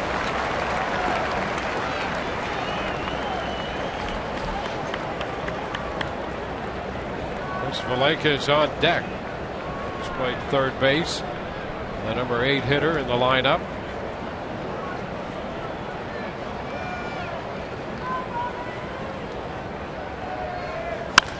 Line drive. That's a base hit. Geyer returns it to the infield. Castillo is aboard with his second hit. Strong swing, better contact by Castillo. Unfortunately for Beliveau and the Rays, he kept this thing down because this ball was well struck right out over the plate. He ripped that thing into left field. 1 on, 1 out.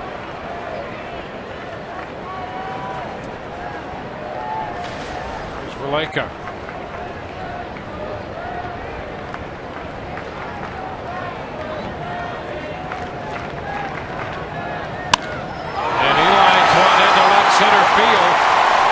Cut off by Geyer. That pushes Castillo up to second. Suddenly, 2 pitches, 2 hits, and the Cubs threaten. Well, it pays to have speed and hustle and aggressive outfielders out there. That ball looked for a second like it was headed for the gap, which would have been disastrous for the Rays. Valleca sweeping this ball out there into left center field. But watch Kiermaier and Geyer, the angles that they take, make sure they cut that ball off and keep Castillo at second base, keep the double play in order. Well, the Rays talk it over on the mound. That's Jim Hickey. And Edwin Jackson is going to be the pinch runner at second base for Castillo. So Edwin Jackson called upon to pinch run. Edwin pitched 6 innings yesterday. This was the best part about National League Baseball because you've got a finite number of guys that you can put into a ball game position player wise. If you're a pitcher with any kind of athleticism, these are the opportunities that you get.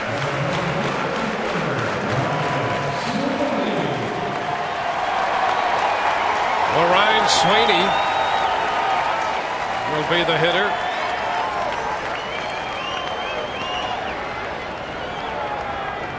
Sweeney had a big hit in the 7th. And the curveball was a strike.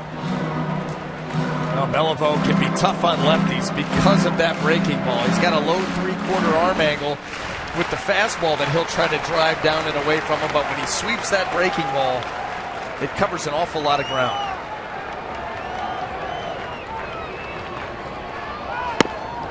And he picks up a strike on a fastball on the other side of the plate. It's the jump 0-2. Well, and if you're Ryan Sweeney, now what? Breaking ball, fastball there. Not pulled the trigger yet.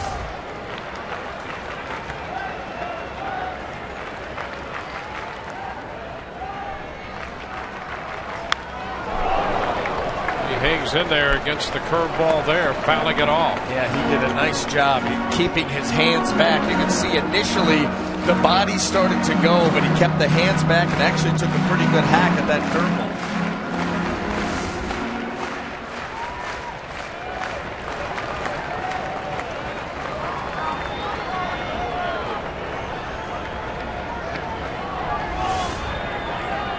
Again, the 2-strike pitch. And he gets it. A foul-tipped strikeout. He came back in with a fastball and strikes him out. Big strikeout for the Rays lefty. Climbed the ladder on him. You know, he had Ryan Sweeney there trying to cover everything. You see the swing right there. Got tied up a little bit on the fastball up and in. shot of it right there, able to just get a piece. Sally holds on. So Ryan Sweeney is out swinging.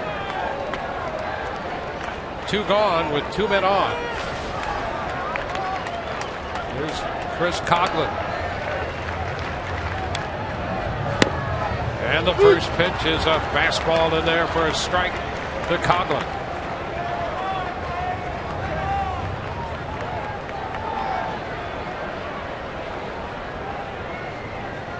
Ten strikeouts for Rays pitching today. Double figures again. Yeah, what new? Strikeout staff.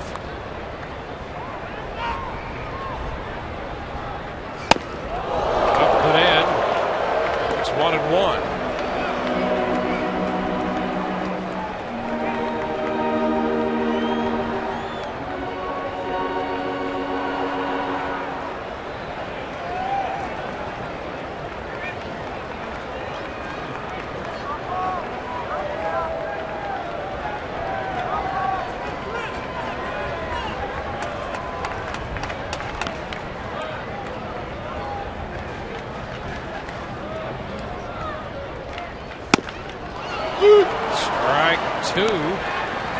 Fastball again. I wonder if these Cubs hitters can, the left-handed hitters anyway, pick up Jeff Beliveau, not offering it much of anything. Good pitch there, good location.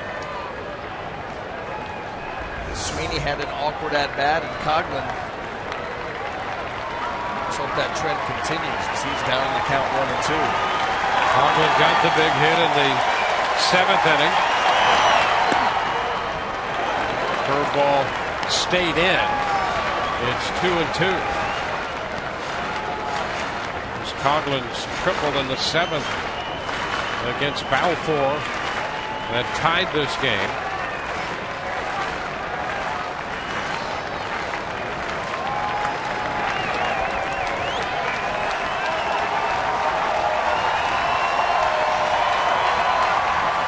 And he got it. Struck him out on a fastball. Beliveau strikes out the side, leaving 2 men on base. We're headed into extra innings, tied 2-2.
Here at Wrigley Field, the Rays open the scoring in the 5th, set up by this leadoff double by Kurt Casale. He scored on the infield hit and the error on the ball hit by Jennings, the error on Baez. And Baez singled home the tying run in the 5th, made it 1-1. Rays grabbed the lead in the 7th. Double by Desmond Jennings. Not Geyer home, but a triple by Coghlan in the bottom half of the 7th tied it. We go to the 10th. Pedro Strop is the new pitcher. And Zobrist takes a pitch outside to start the 10th. John Baker slides in behind the plate. Castillo lifted for the pinch runner.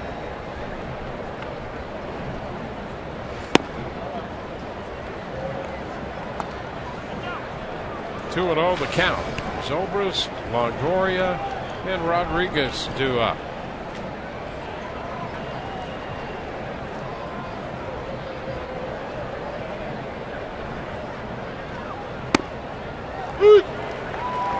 Two and one.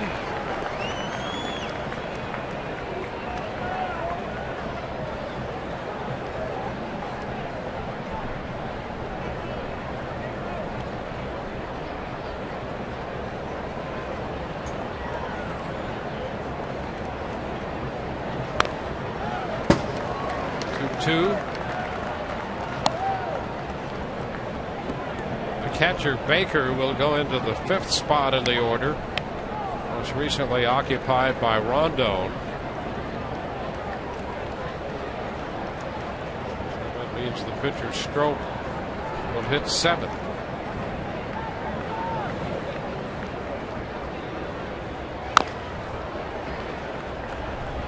Count still 2-2 to Ben Zobrist.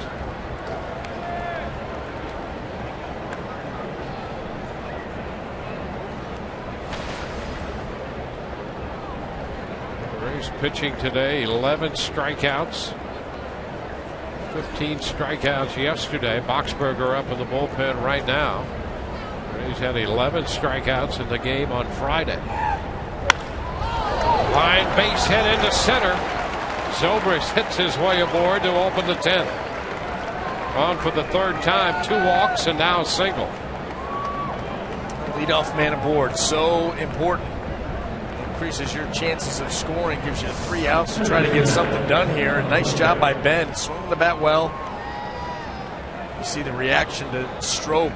Had a couple of chances to put Ben away, couldn't do it. And this is the result.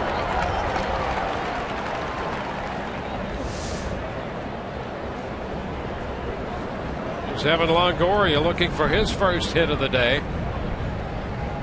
Great time for it, up the right side, but sliced into the seats, foul.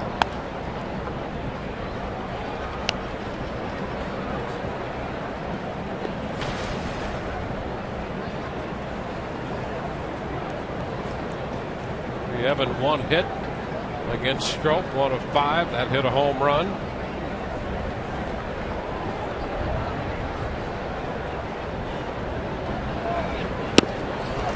Big cut there and a miss, 0-2. Boy, it was a huge cut right there. Evan looking to try to drive one through this wind. We've seen a number of balls hit hard by the Rays, get knocked down by this wind, and they're hurt by it. Power on power. Now you're just looking to put the ball in play somehow. Bounce it back a third. Hands in a bit there. Now, and you better pull him in quick because Strope has a big fastball. Mid-90s. This Rays team have seen Pedro Strope before when he was with the Baltimore Orioles. Familiar with his stuff. Doesn't make it any easier to hit. And now a cut and a miss. Longoria out on strikes. The body language by Evan right there after the swing says it all. This pitch not competitive, out of the hand. These are tough strikeouts to take as a hitter because this ball, as it leaves the hand of Strope, you see the slider nowhere near the plate from the very beginning. And you're still able to elicit a swing. And that really goes to seeing pitches, seeing the ball. Yes. And that's a struggle right now. Contrast the guy hitting in front of him. Yeah. You know, Ben Zobrist, we talked about how his strike zone, he's got it in order. He doesn't chase. He hasn't been expanding it. Yep. And look how far Evan expanded on that particular pitch. 2 completely different hitters right now. When a hitter's seeing the ball well, I mean, there's no chance that they even consider swinging at a pitch like that. Rodriguez takes it up and in. Hard stuff there, a little close. Sean collect his thoughts.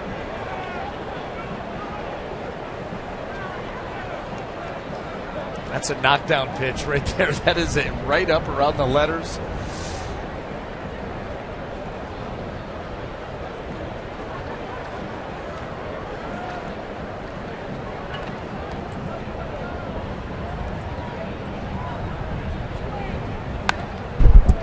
Shot stays in there and takes a healthy cut at that one. 1-1.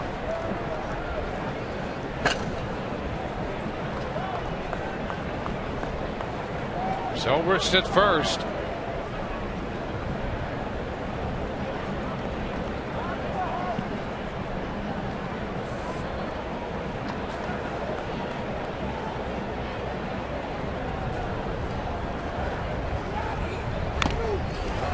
Big cut and it's fouled back. Fastball in the mid-90s. It's a 1-2 count.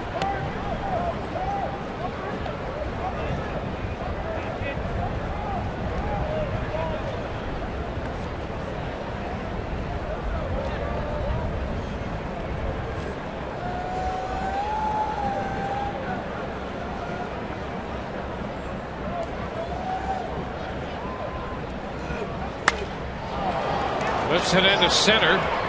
Alcantara back though in front of the track, makes the catch. Back to first goes Zobrist. He'll be there with 2 outs. Well, another ball hit well by the Rays, and a couple of them by Sean Rodriguez. In fact, he may have been the guy victimized the most on a blast to end the 7th to left field that was absolutely crushed. And didn't go anywhere. Hit that ball well and hit it actually at the wrong outfielder too, because Alcantara can cover ground.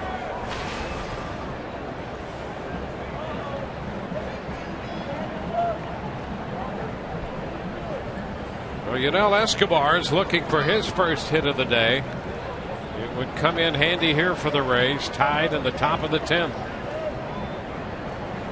Zobrist opened with a base hit. He's still aboard at first.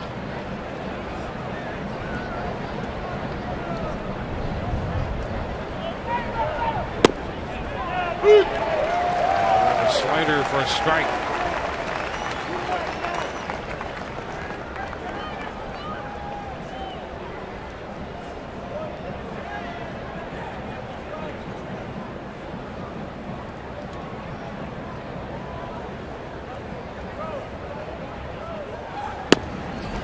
And again, fastball this time taken. 0-2. Boy, 2 nasty pitches by Stroke, borderline pitches, if you will. A slider and then the heater. Look at him right there. Right at the bottom of the zone.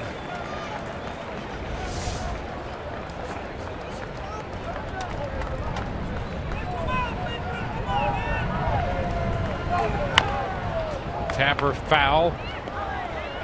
Handled by Tom Foley in the coaching box.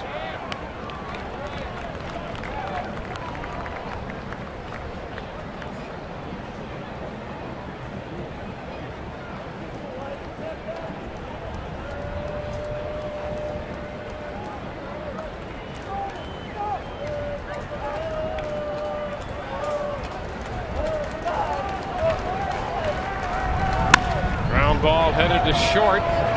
Force at second takes care of the Rays in the 10th. We're still tied 2-2.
beef jerky all season long.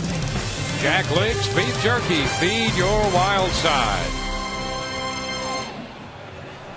2-2 as we go to the bottom of the 10th inning. Rays making some changes.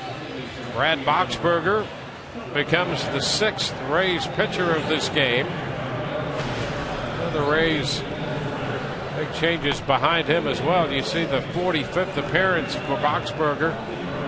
3-1 with a 2.11 earned run average.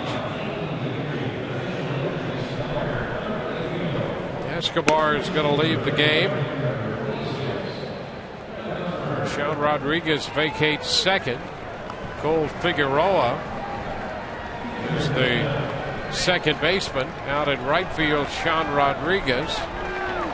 And moving over to play shortstop is Ben Zobrist. So the pitcher goes into the spot vacated by Escobar.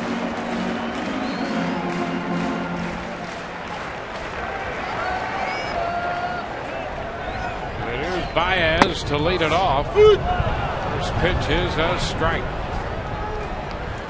Javier Baez with a couple of hits today, 2 for 4, singled in a run in the 5th inning.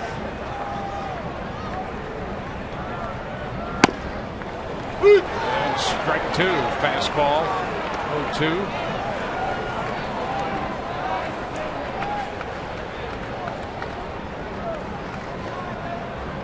Rays 2 runs, 7 hits. Cubs 2 runs, 10 hits. And a cut and a miss and another fastball. Big cut. Baez out on strikes. Boy, absolutely owned there by Brad Boxberger. Strike 1, strike 2, climb the ladder. See you later.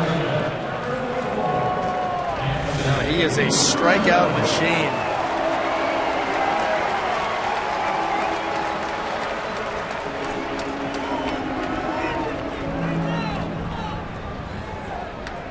Anthony Rizzo, 1 for 4. Fouls it back. Boxberger starts him with the hard stuff.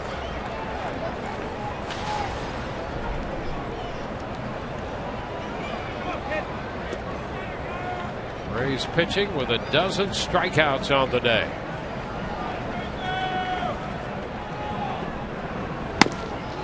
And a wave and a miss, 0-2. And you can see with the swing of Baez and Rizzo, the ability to be able to climb the ladder. Rizzo low hands, uppercut swing, trying to drive the ball, hit home runs, which he's done a nice job of this year, but you can beat him up. Fouls this one back.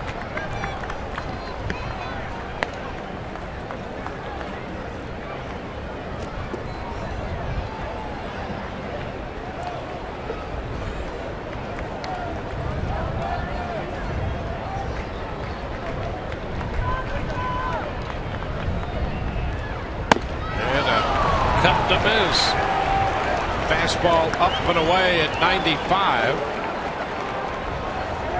Back-to-back strikeouts. 2 up, 2 down. That's why Joe Madden wanted Boxberger, big strikeout guy on this particular part of the lineup. A lot of big swings, a lot of guys that will chase and expand, and Boxberger can exploit that with plus stuff. So far, 2 for 2. There's 40 strikeouts for the Rays in this 3-game series, and that ties a club record. Castro takes a pitch too high, 1-0. 11 strikeouts and 1 walk in the game Friday. 15 strikeouts, no walks yesterday. A 2-0 count.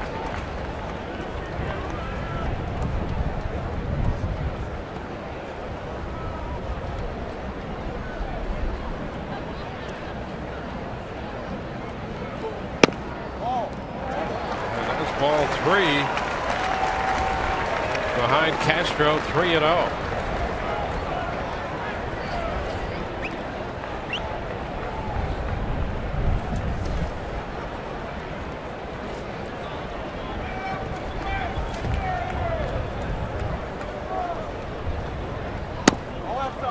And a bit out. It's only the second walk given up by Rays pitching. He was right around the zone. And didn't miss by much with this ball just off the plate. You see all of them close. In fact, you could have almost called any of them a strike.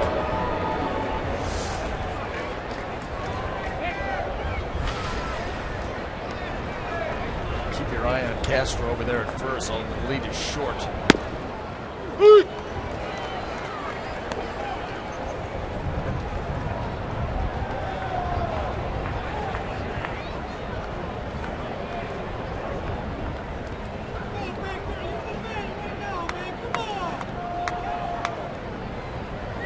One strike to count to Baker. So right back with another one.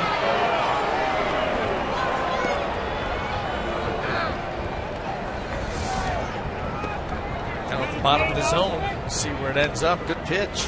Even when he walked Castro, he was all around the zone.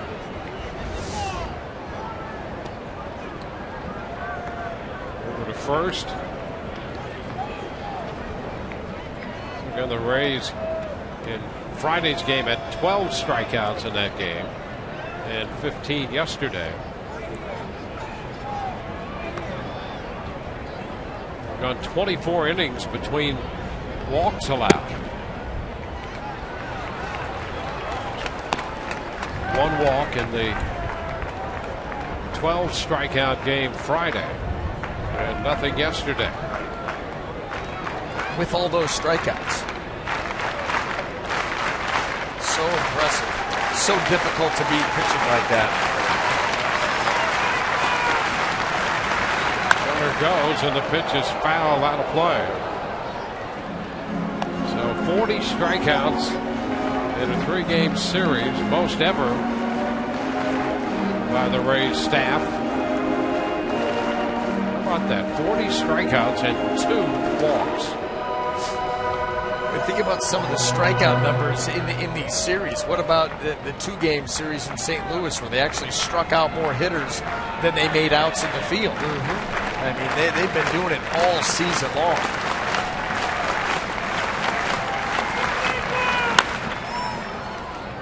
Foul ball, forcing another 1-2 pitch.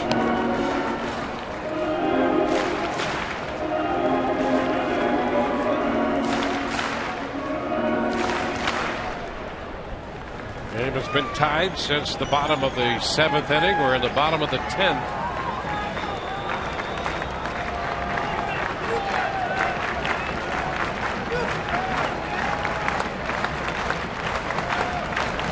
And a swing and a miss on the changeup. Boxberger strikes out the side, leaves a man after the walk. Hard stuff, hard stuff, hard stop. Oh, the change. We go to the 11th.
2-2 ball game. We head into the 11th inning, the Rays and the Cubs.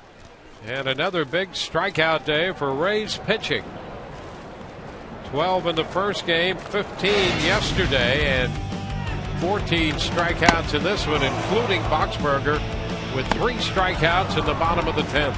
And speaking of 14, he's at about 14 strikeouts per 9 innings on the season, and he just gets it done once again. I'll tell you, Joe Madden wants to miss bats. A lot of options he could go to. Brad Boxberger may be the best. But that 41 strikeouts in this series for Rays pitching, just 2 walks, a club record in a 3-game series. Wesley Wright, the lefty, on to pitch for the Cubs. James Loney fouls it. That's a strike.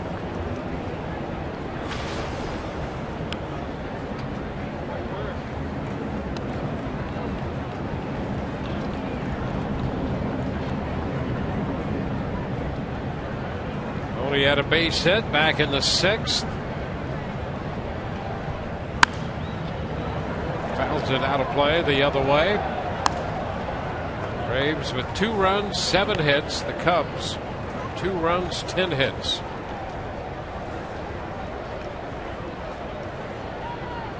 Cubs have stranded 9 men.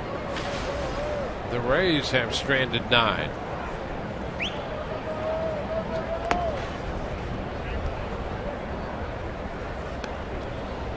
One ball, 2 strikes.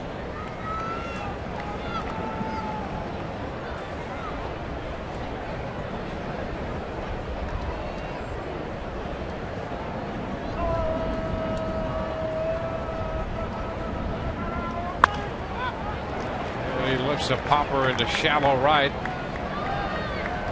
Be the first out. And is making the play. It's so difficult to get James Loney off balance, and that's what Wesley Wright was able to do in that at bat. Got James to commit his body, his hands, his swing early, and it took all the sting out of the contact.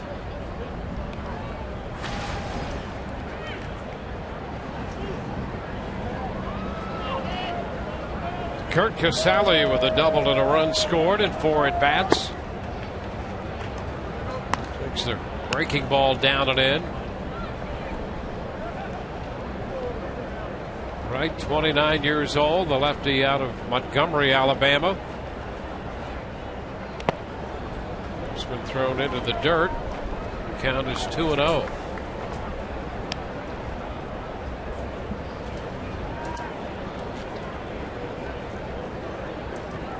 Wright had a run with the Astros starting in 08. Split last year between Houston and the Rays. He is behind Casale. 3 balls, no strikes.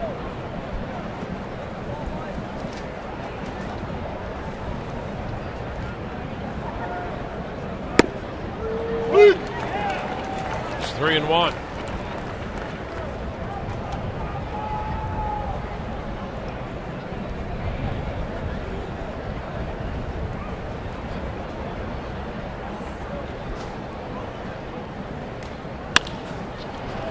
Ball through the left side, past the diving Castro. Casale is aboard with his 2nd hit of the day.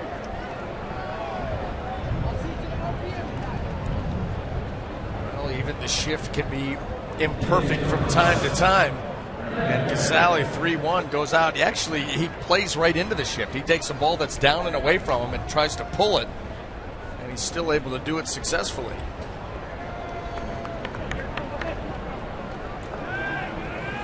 Brandon Geyer, who entered the game as a pinch hitter in the 7th inning, singled, and that led to a run for the Rays. Looks at ball 1.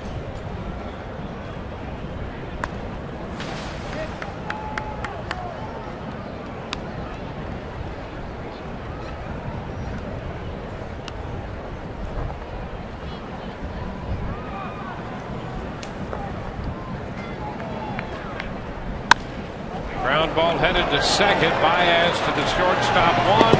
First base 2. 4-6-3. Baez, Castro to Rizzo. Bottom of inning 11 coming. 2-2 tie.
Bottom of the 11th inning.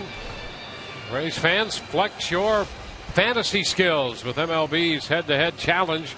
You can earn reward points redeemable for exclusive experience, merchandise, tickets, and more. Download the app, submit your daily picks, and go head-to-head with friends or an MLB.com expert.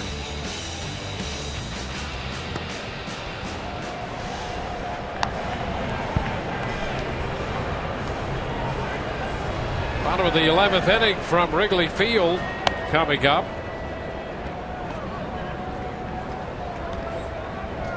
Brad Boxberger, who struck out 3 and walked 1 in the 10th. Back on the mound for the 11th.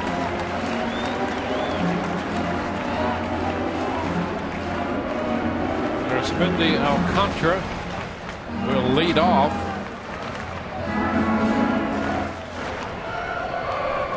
Pitcher's spot is due. Junior Lake is on deck.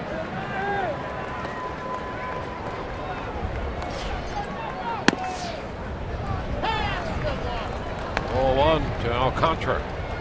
Well, it's not that often that we see Boxberger back for a second inning. Nobody warming up in the Rays bullpen. We've seen it now for the second time in this series. The strike, 1-1.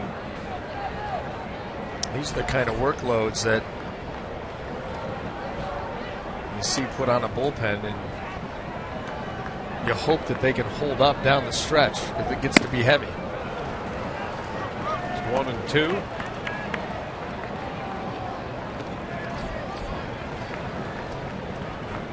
You're going to wave up in the bullpen.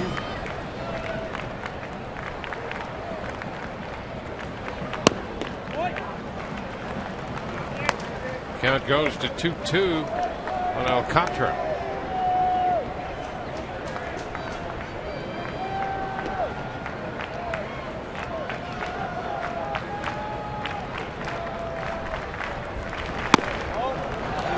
Ball 3. So full count.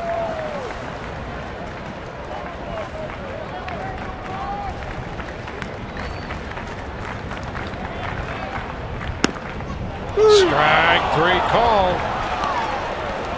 Alcantara caught looking. 4 strikeouts for Boxberger. 15 for the Rays. Went with the changeup. Back-to-back games too with 15 punch-outs, and you see that ball didn't have to be a strike, off the plate away, but you've got that strike-throwing reputation, strikeout reputation. Sometimes those borderline calls will go your way.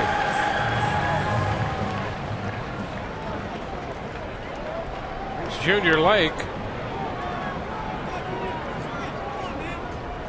And he bunts the ball.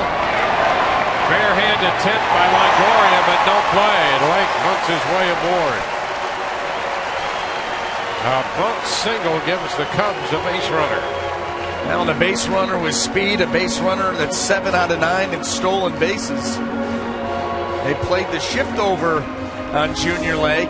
And how about this? Late, get it around, and boy, he dropped that down nicely, and then it's off to the races.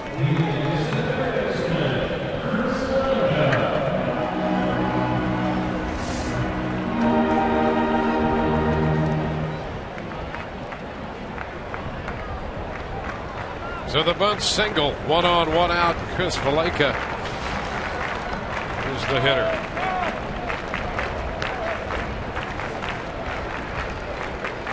There goes Lake. The pitch is a ball to throw in time. He is cut down. Figueroa puts the throw, or puts the tag on him, taking the throw from Casale. Well, and it was really nice, too, because the sliding Junior Lake, the throw from Casale is right on the money, but you've got runner, ball, bag, everything coming into contact at the same time, and Figueroa able to catch this tag and control the baseball. I'll tell you, that's so easy for that ball to pop out of there, and you can see he two-hands it and gets it done. Well, that's a nice play by Figueroa. Great throw by Casale. Watch that right hand come in there and cover that baseball up so it doesn't get knocked out. That is just perfection.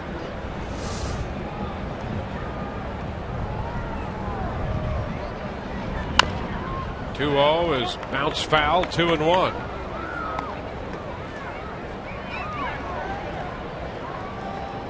So the bunt singled, and he is quickly erased on the caught stealing.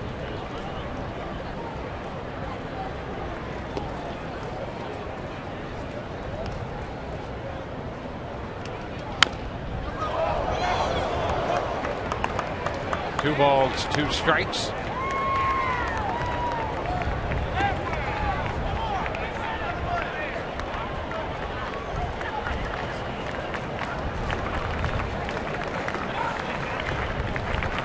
Two outs, bases empty.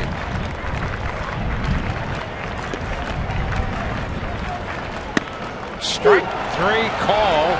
Valleca out on strikes. 5 strikeouts for Boxberger. We're headed into the 12th, 2-2.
Extra innings are presented by Jack Link's Beef Jerky. All season long, Jack Link's Beef Jerky. Feed your wild side. Rays and the Cubs tied 2-2. Rays scored a run in the 5th. The Cubs scored one in the 5th. The Rays scored a run in the 7th. The Cubs scored a run in the 7th. Carlos Villanueva, the new pitcher, on for the 33rd time. 5 starts mixed in, 16 2/3 innings, 55 strikeouts.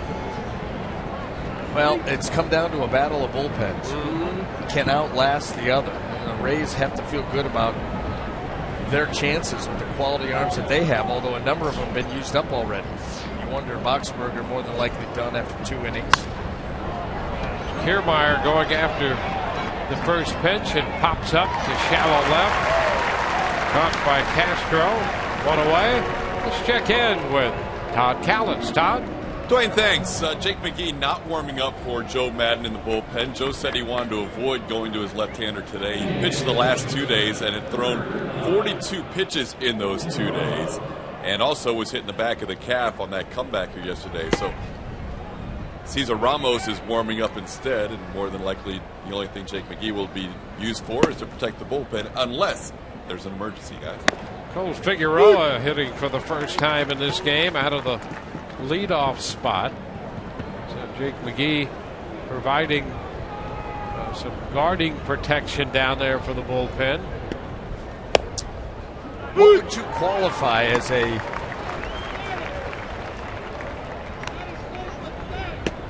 When he plays that role as a guard, he's right-handed. Glove Yeah, on how the about left that? hand there. What he's doing is guarding his pitching hand. That's exactly right. But now let me ask you this for real. What would qualify as an emergency to you to get Jake McGee into the game? For me, I've got an idea. What do you think? Yeah, immediately. Yeah, I was thinking a 1-run lead. It's an emergency. That's right. Let's get him in there. So Figueroa's out on strikes. 2 up, 2 down.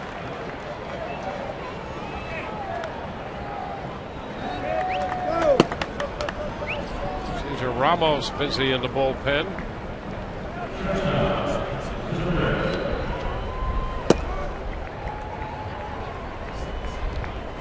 Here's Ben Zobrist.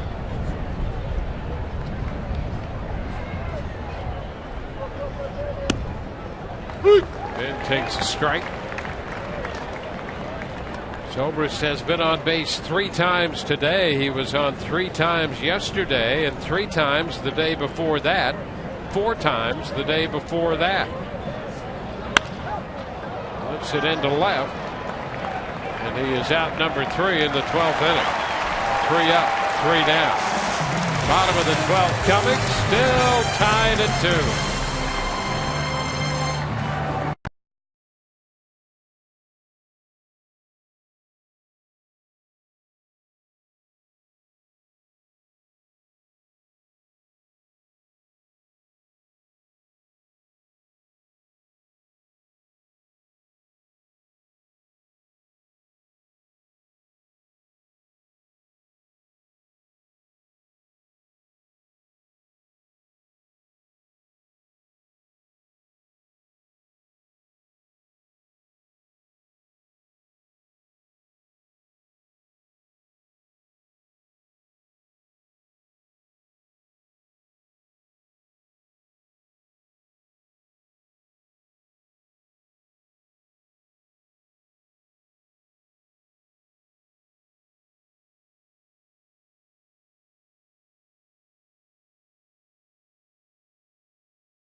Two, bottom of the 12th inning. Brad Boxberger giving the Rays 2 innings. He'll leave, but boy, quite a performance in the strikeout department for Boxberger. It seems to always be that way. He just comes in. He's got tremendous stuff. You know, the changeup, the fastball, anywhere from 12 to 15 mile an hour difference. He throws strikes. And I'll tell you something, he has been somewhat of a godsend for the Rays this year, coming over in that trade, becoming a fixture at the back end, and another great outing.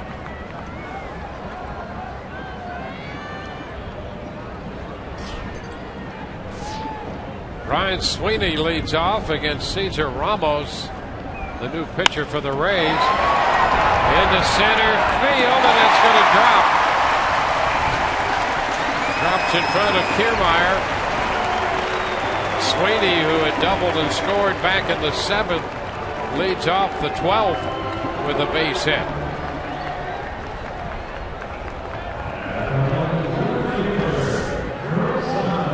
Well, there's the delivery. This ball just kind of eats up Sweeney. Gets enough of it, though, to just drop it out there. Kiermaier coming hard after it. Brandon Guyer trying to cut down the distance, not able to get there.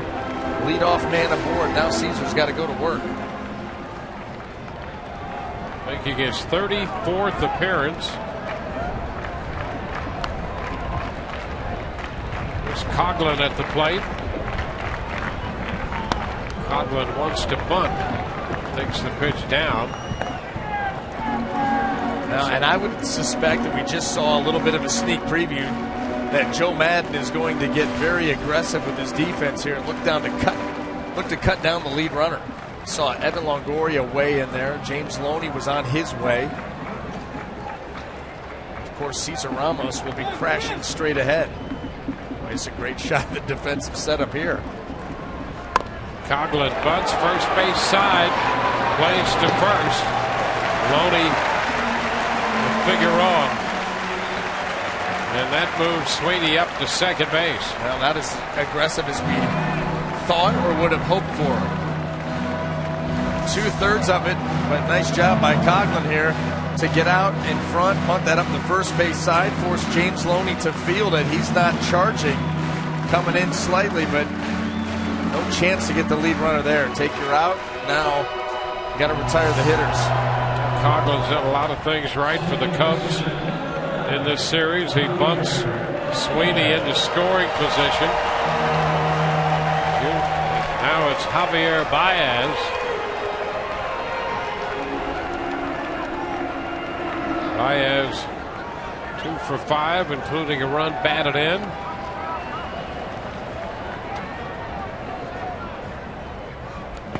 Pitch bounces in. Gotta be kidding me. How about that block by Casale on a ball that was way out in front of the plate? This would have gotten a runner to third with just one out. And look at this. He's able to stay in front of it, take it off his throat, and keep it close. The Rays face Baez with Rizzo on deck. And it's a 2-0 count now.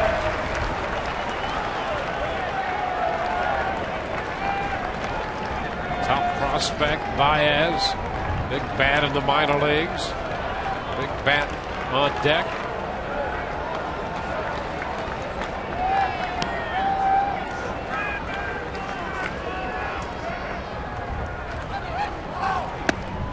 That's a strike. 2-1. A little bit of respect there shown to Mr. Baez. Sure. 2-0 heater. You're going to drop the 2-0 slow breaking ball.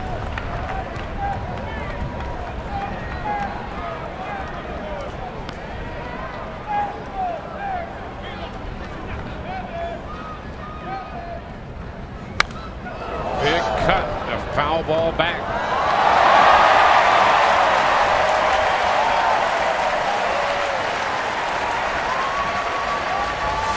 Look at this big cut.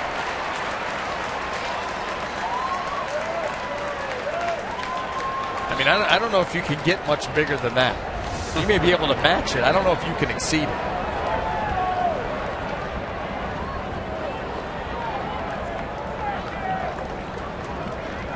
Sweeney's single. He's been sacrificed to second. 2-2 on Baez.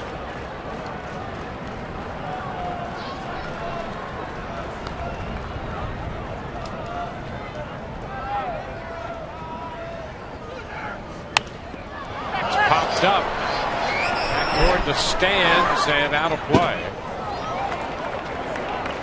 Situation here with the big bat of Baez up here and a man in scoring position. Rizzo behind him.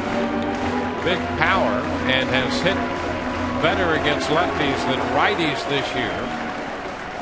And Castro behind him if it got that deep. And he has been a big run producer and especially good against lefties.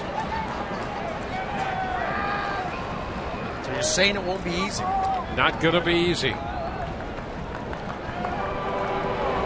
Trying right now to get on the same page. Kurt Casale out to visit Ramos. The Rays will be continuing this road trip, moving on to Texas. We'll be Smiley against Lewis in the opening game of the 4-game series. We'll be with you at 7:30 as our coverage begins on Sun Sports. 2 to Baez, and the count is 4.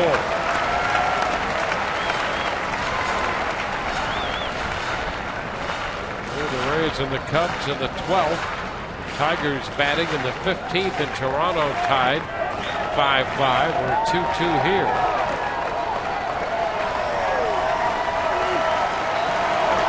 Three and 2 the count.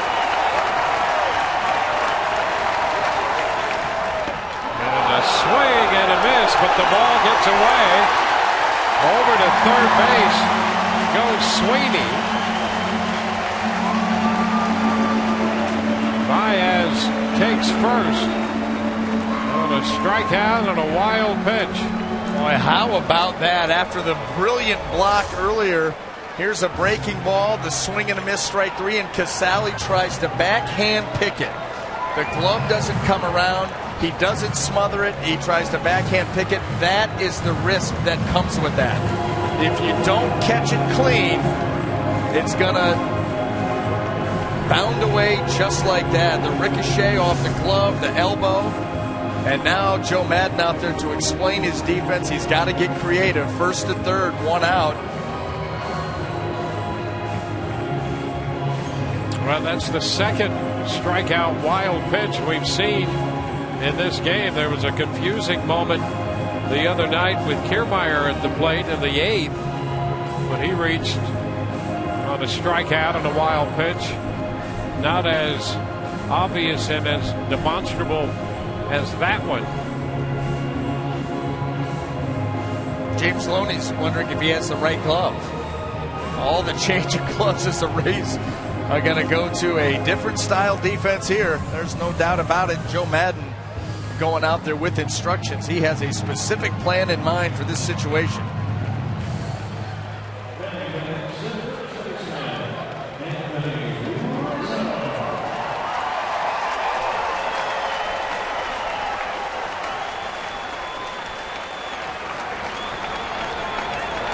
There's 2 outfielders for the Rays, a 5-man infield with a shift. And Rizzo is the hitter. Going to shift the 2 outfielders a little bit, just a little bit more to the right side.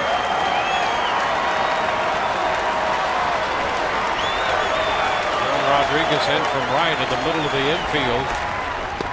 And the pitch in the dirt, blocked, but it bounds away from Casale, and up to second base goes Baez. On this ball right out of the hand of Ramos is headed for the dirt. This pitch right there just snaps it down, almost gets underneath the glove of Casale, and that would have ended this game. 1-0 the count on Rizzo.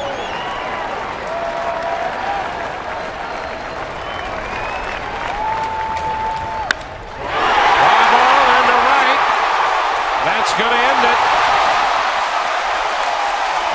he scores the winning run on the base hit. And in 12 innings, the Cubs win this game 3-2.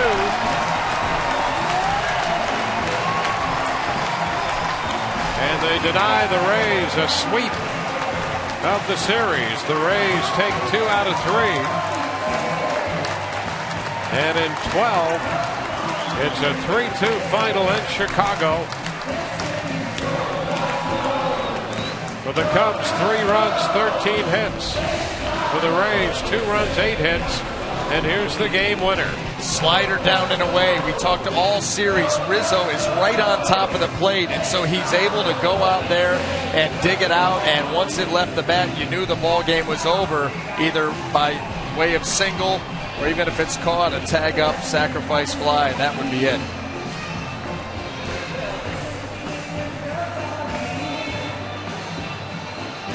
And Kiermaier chased it down. Wouldn't have made any difference either way. With a man at third.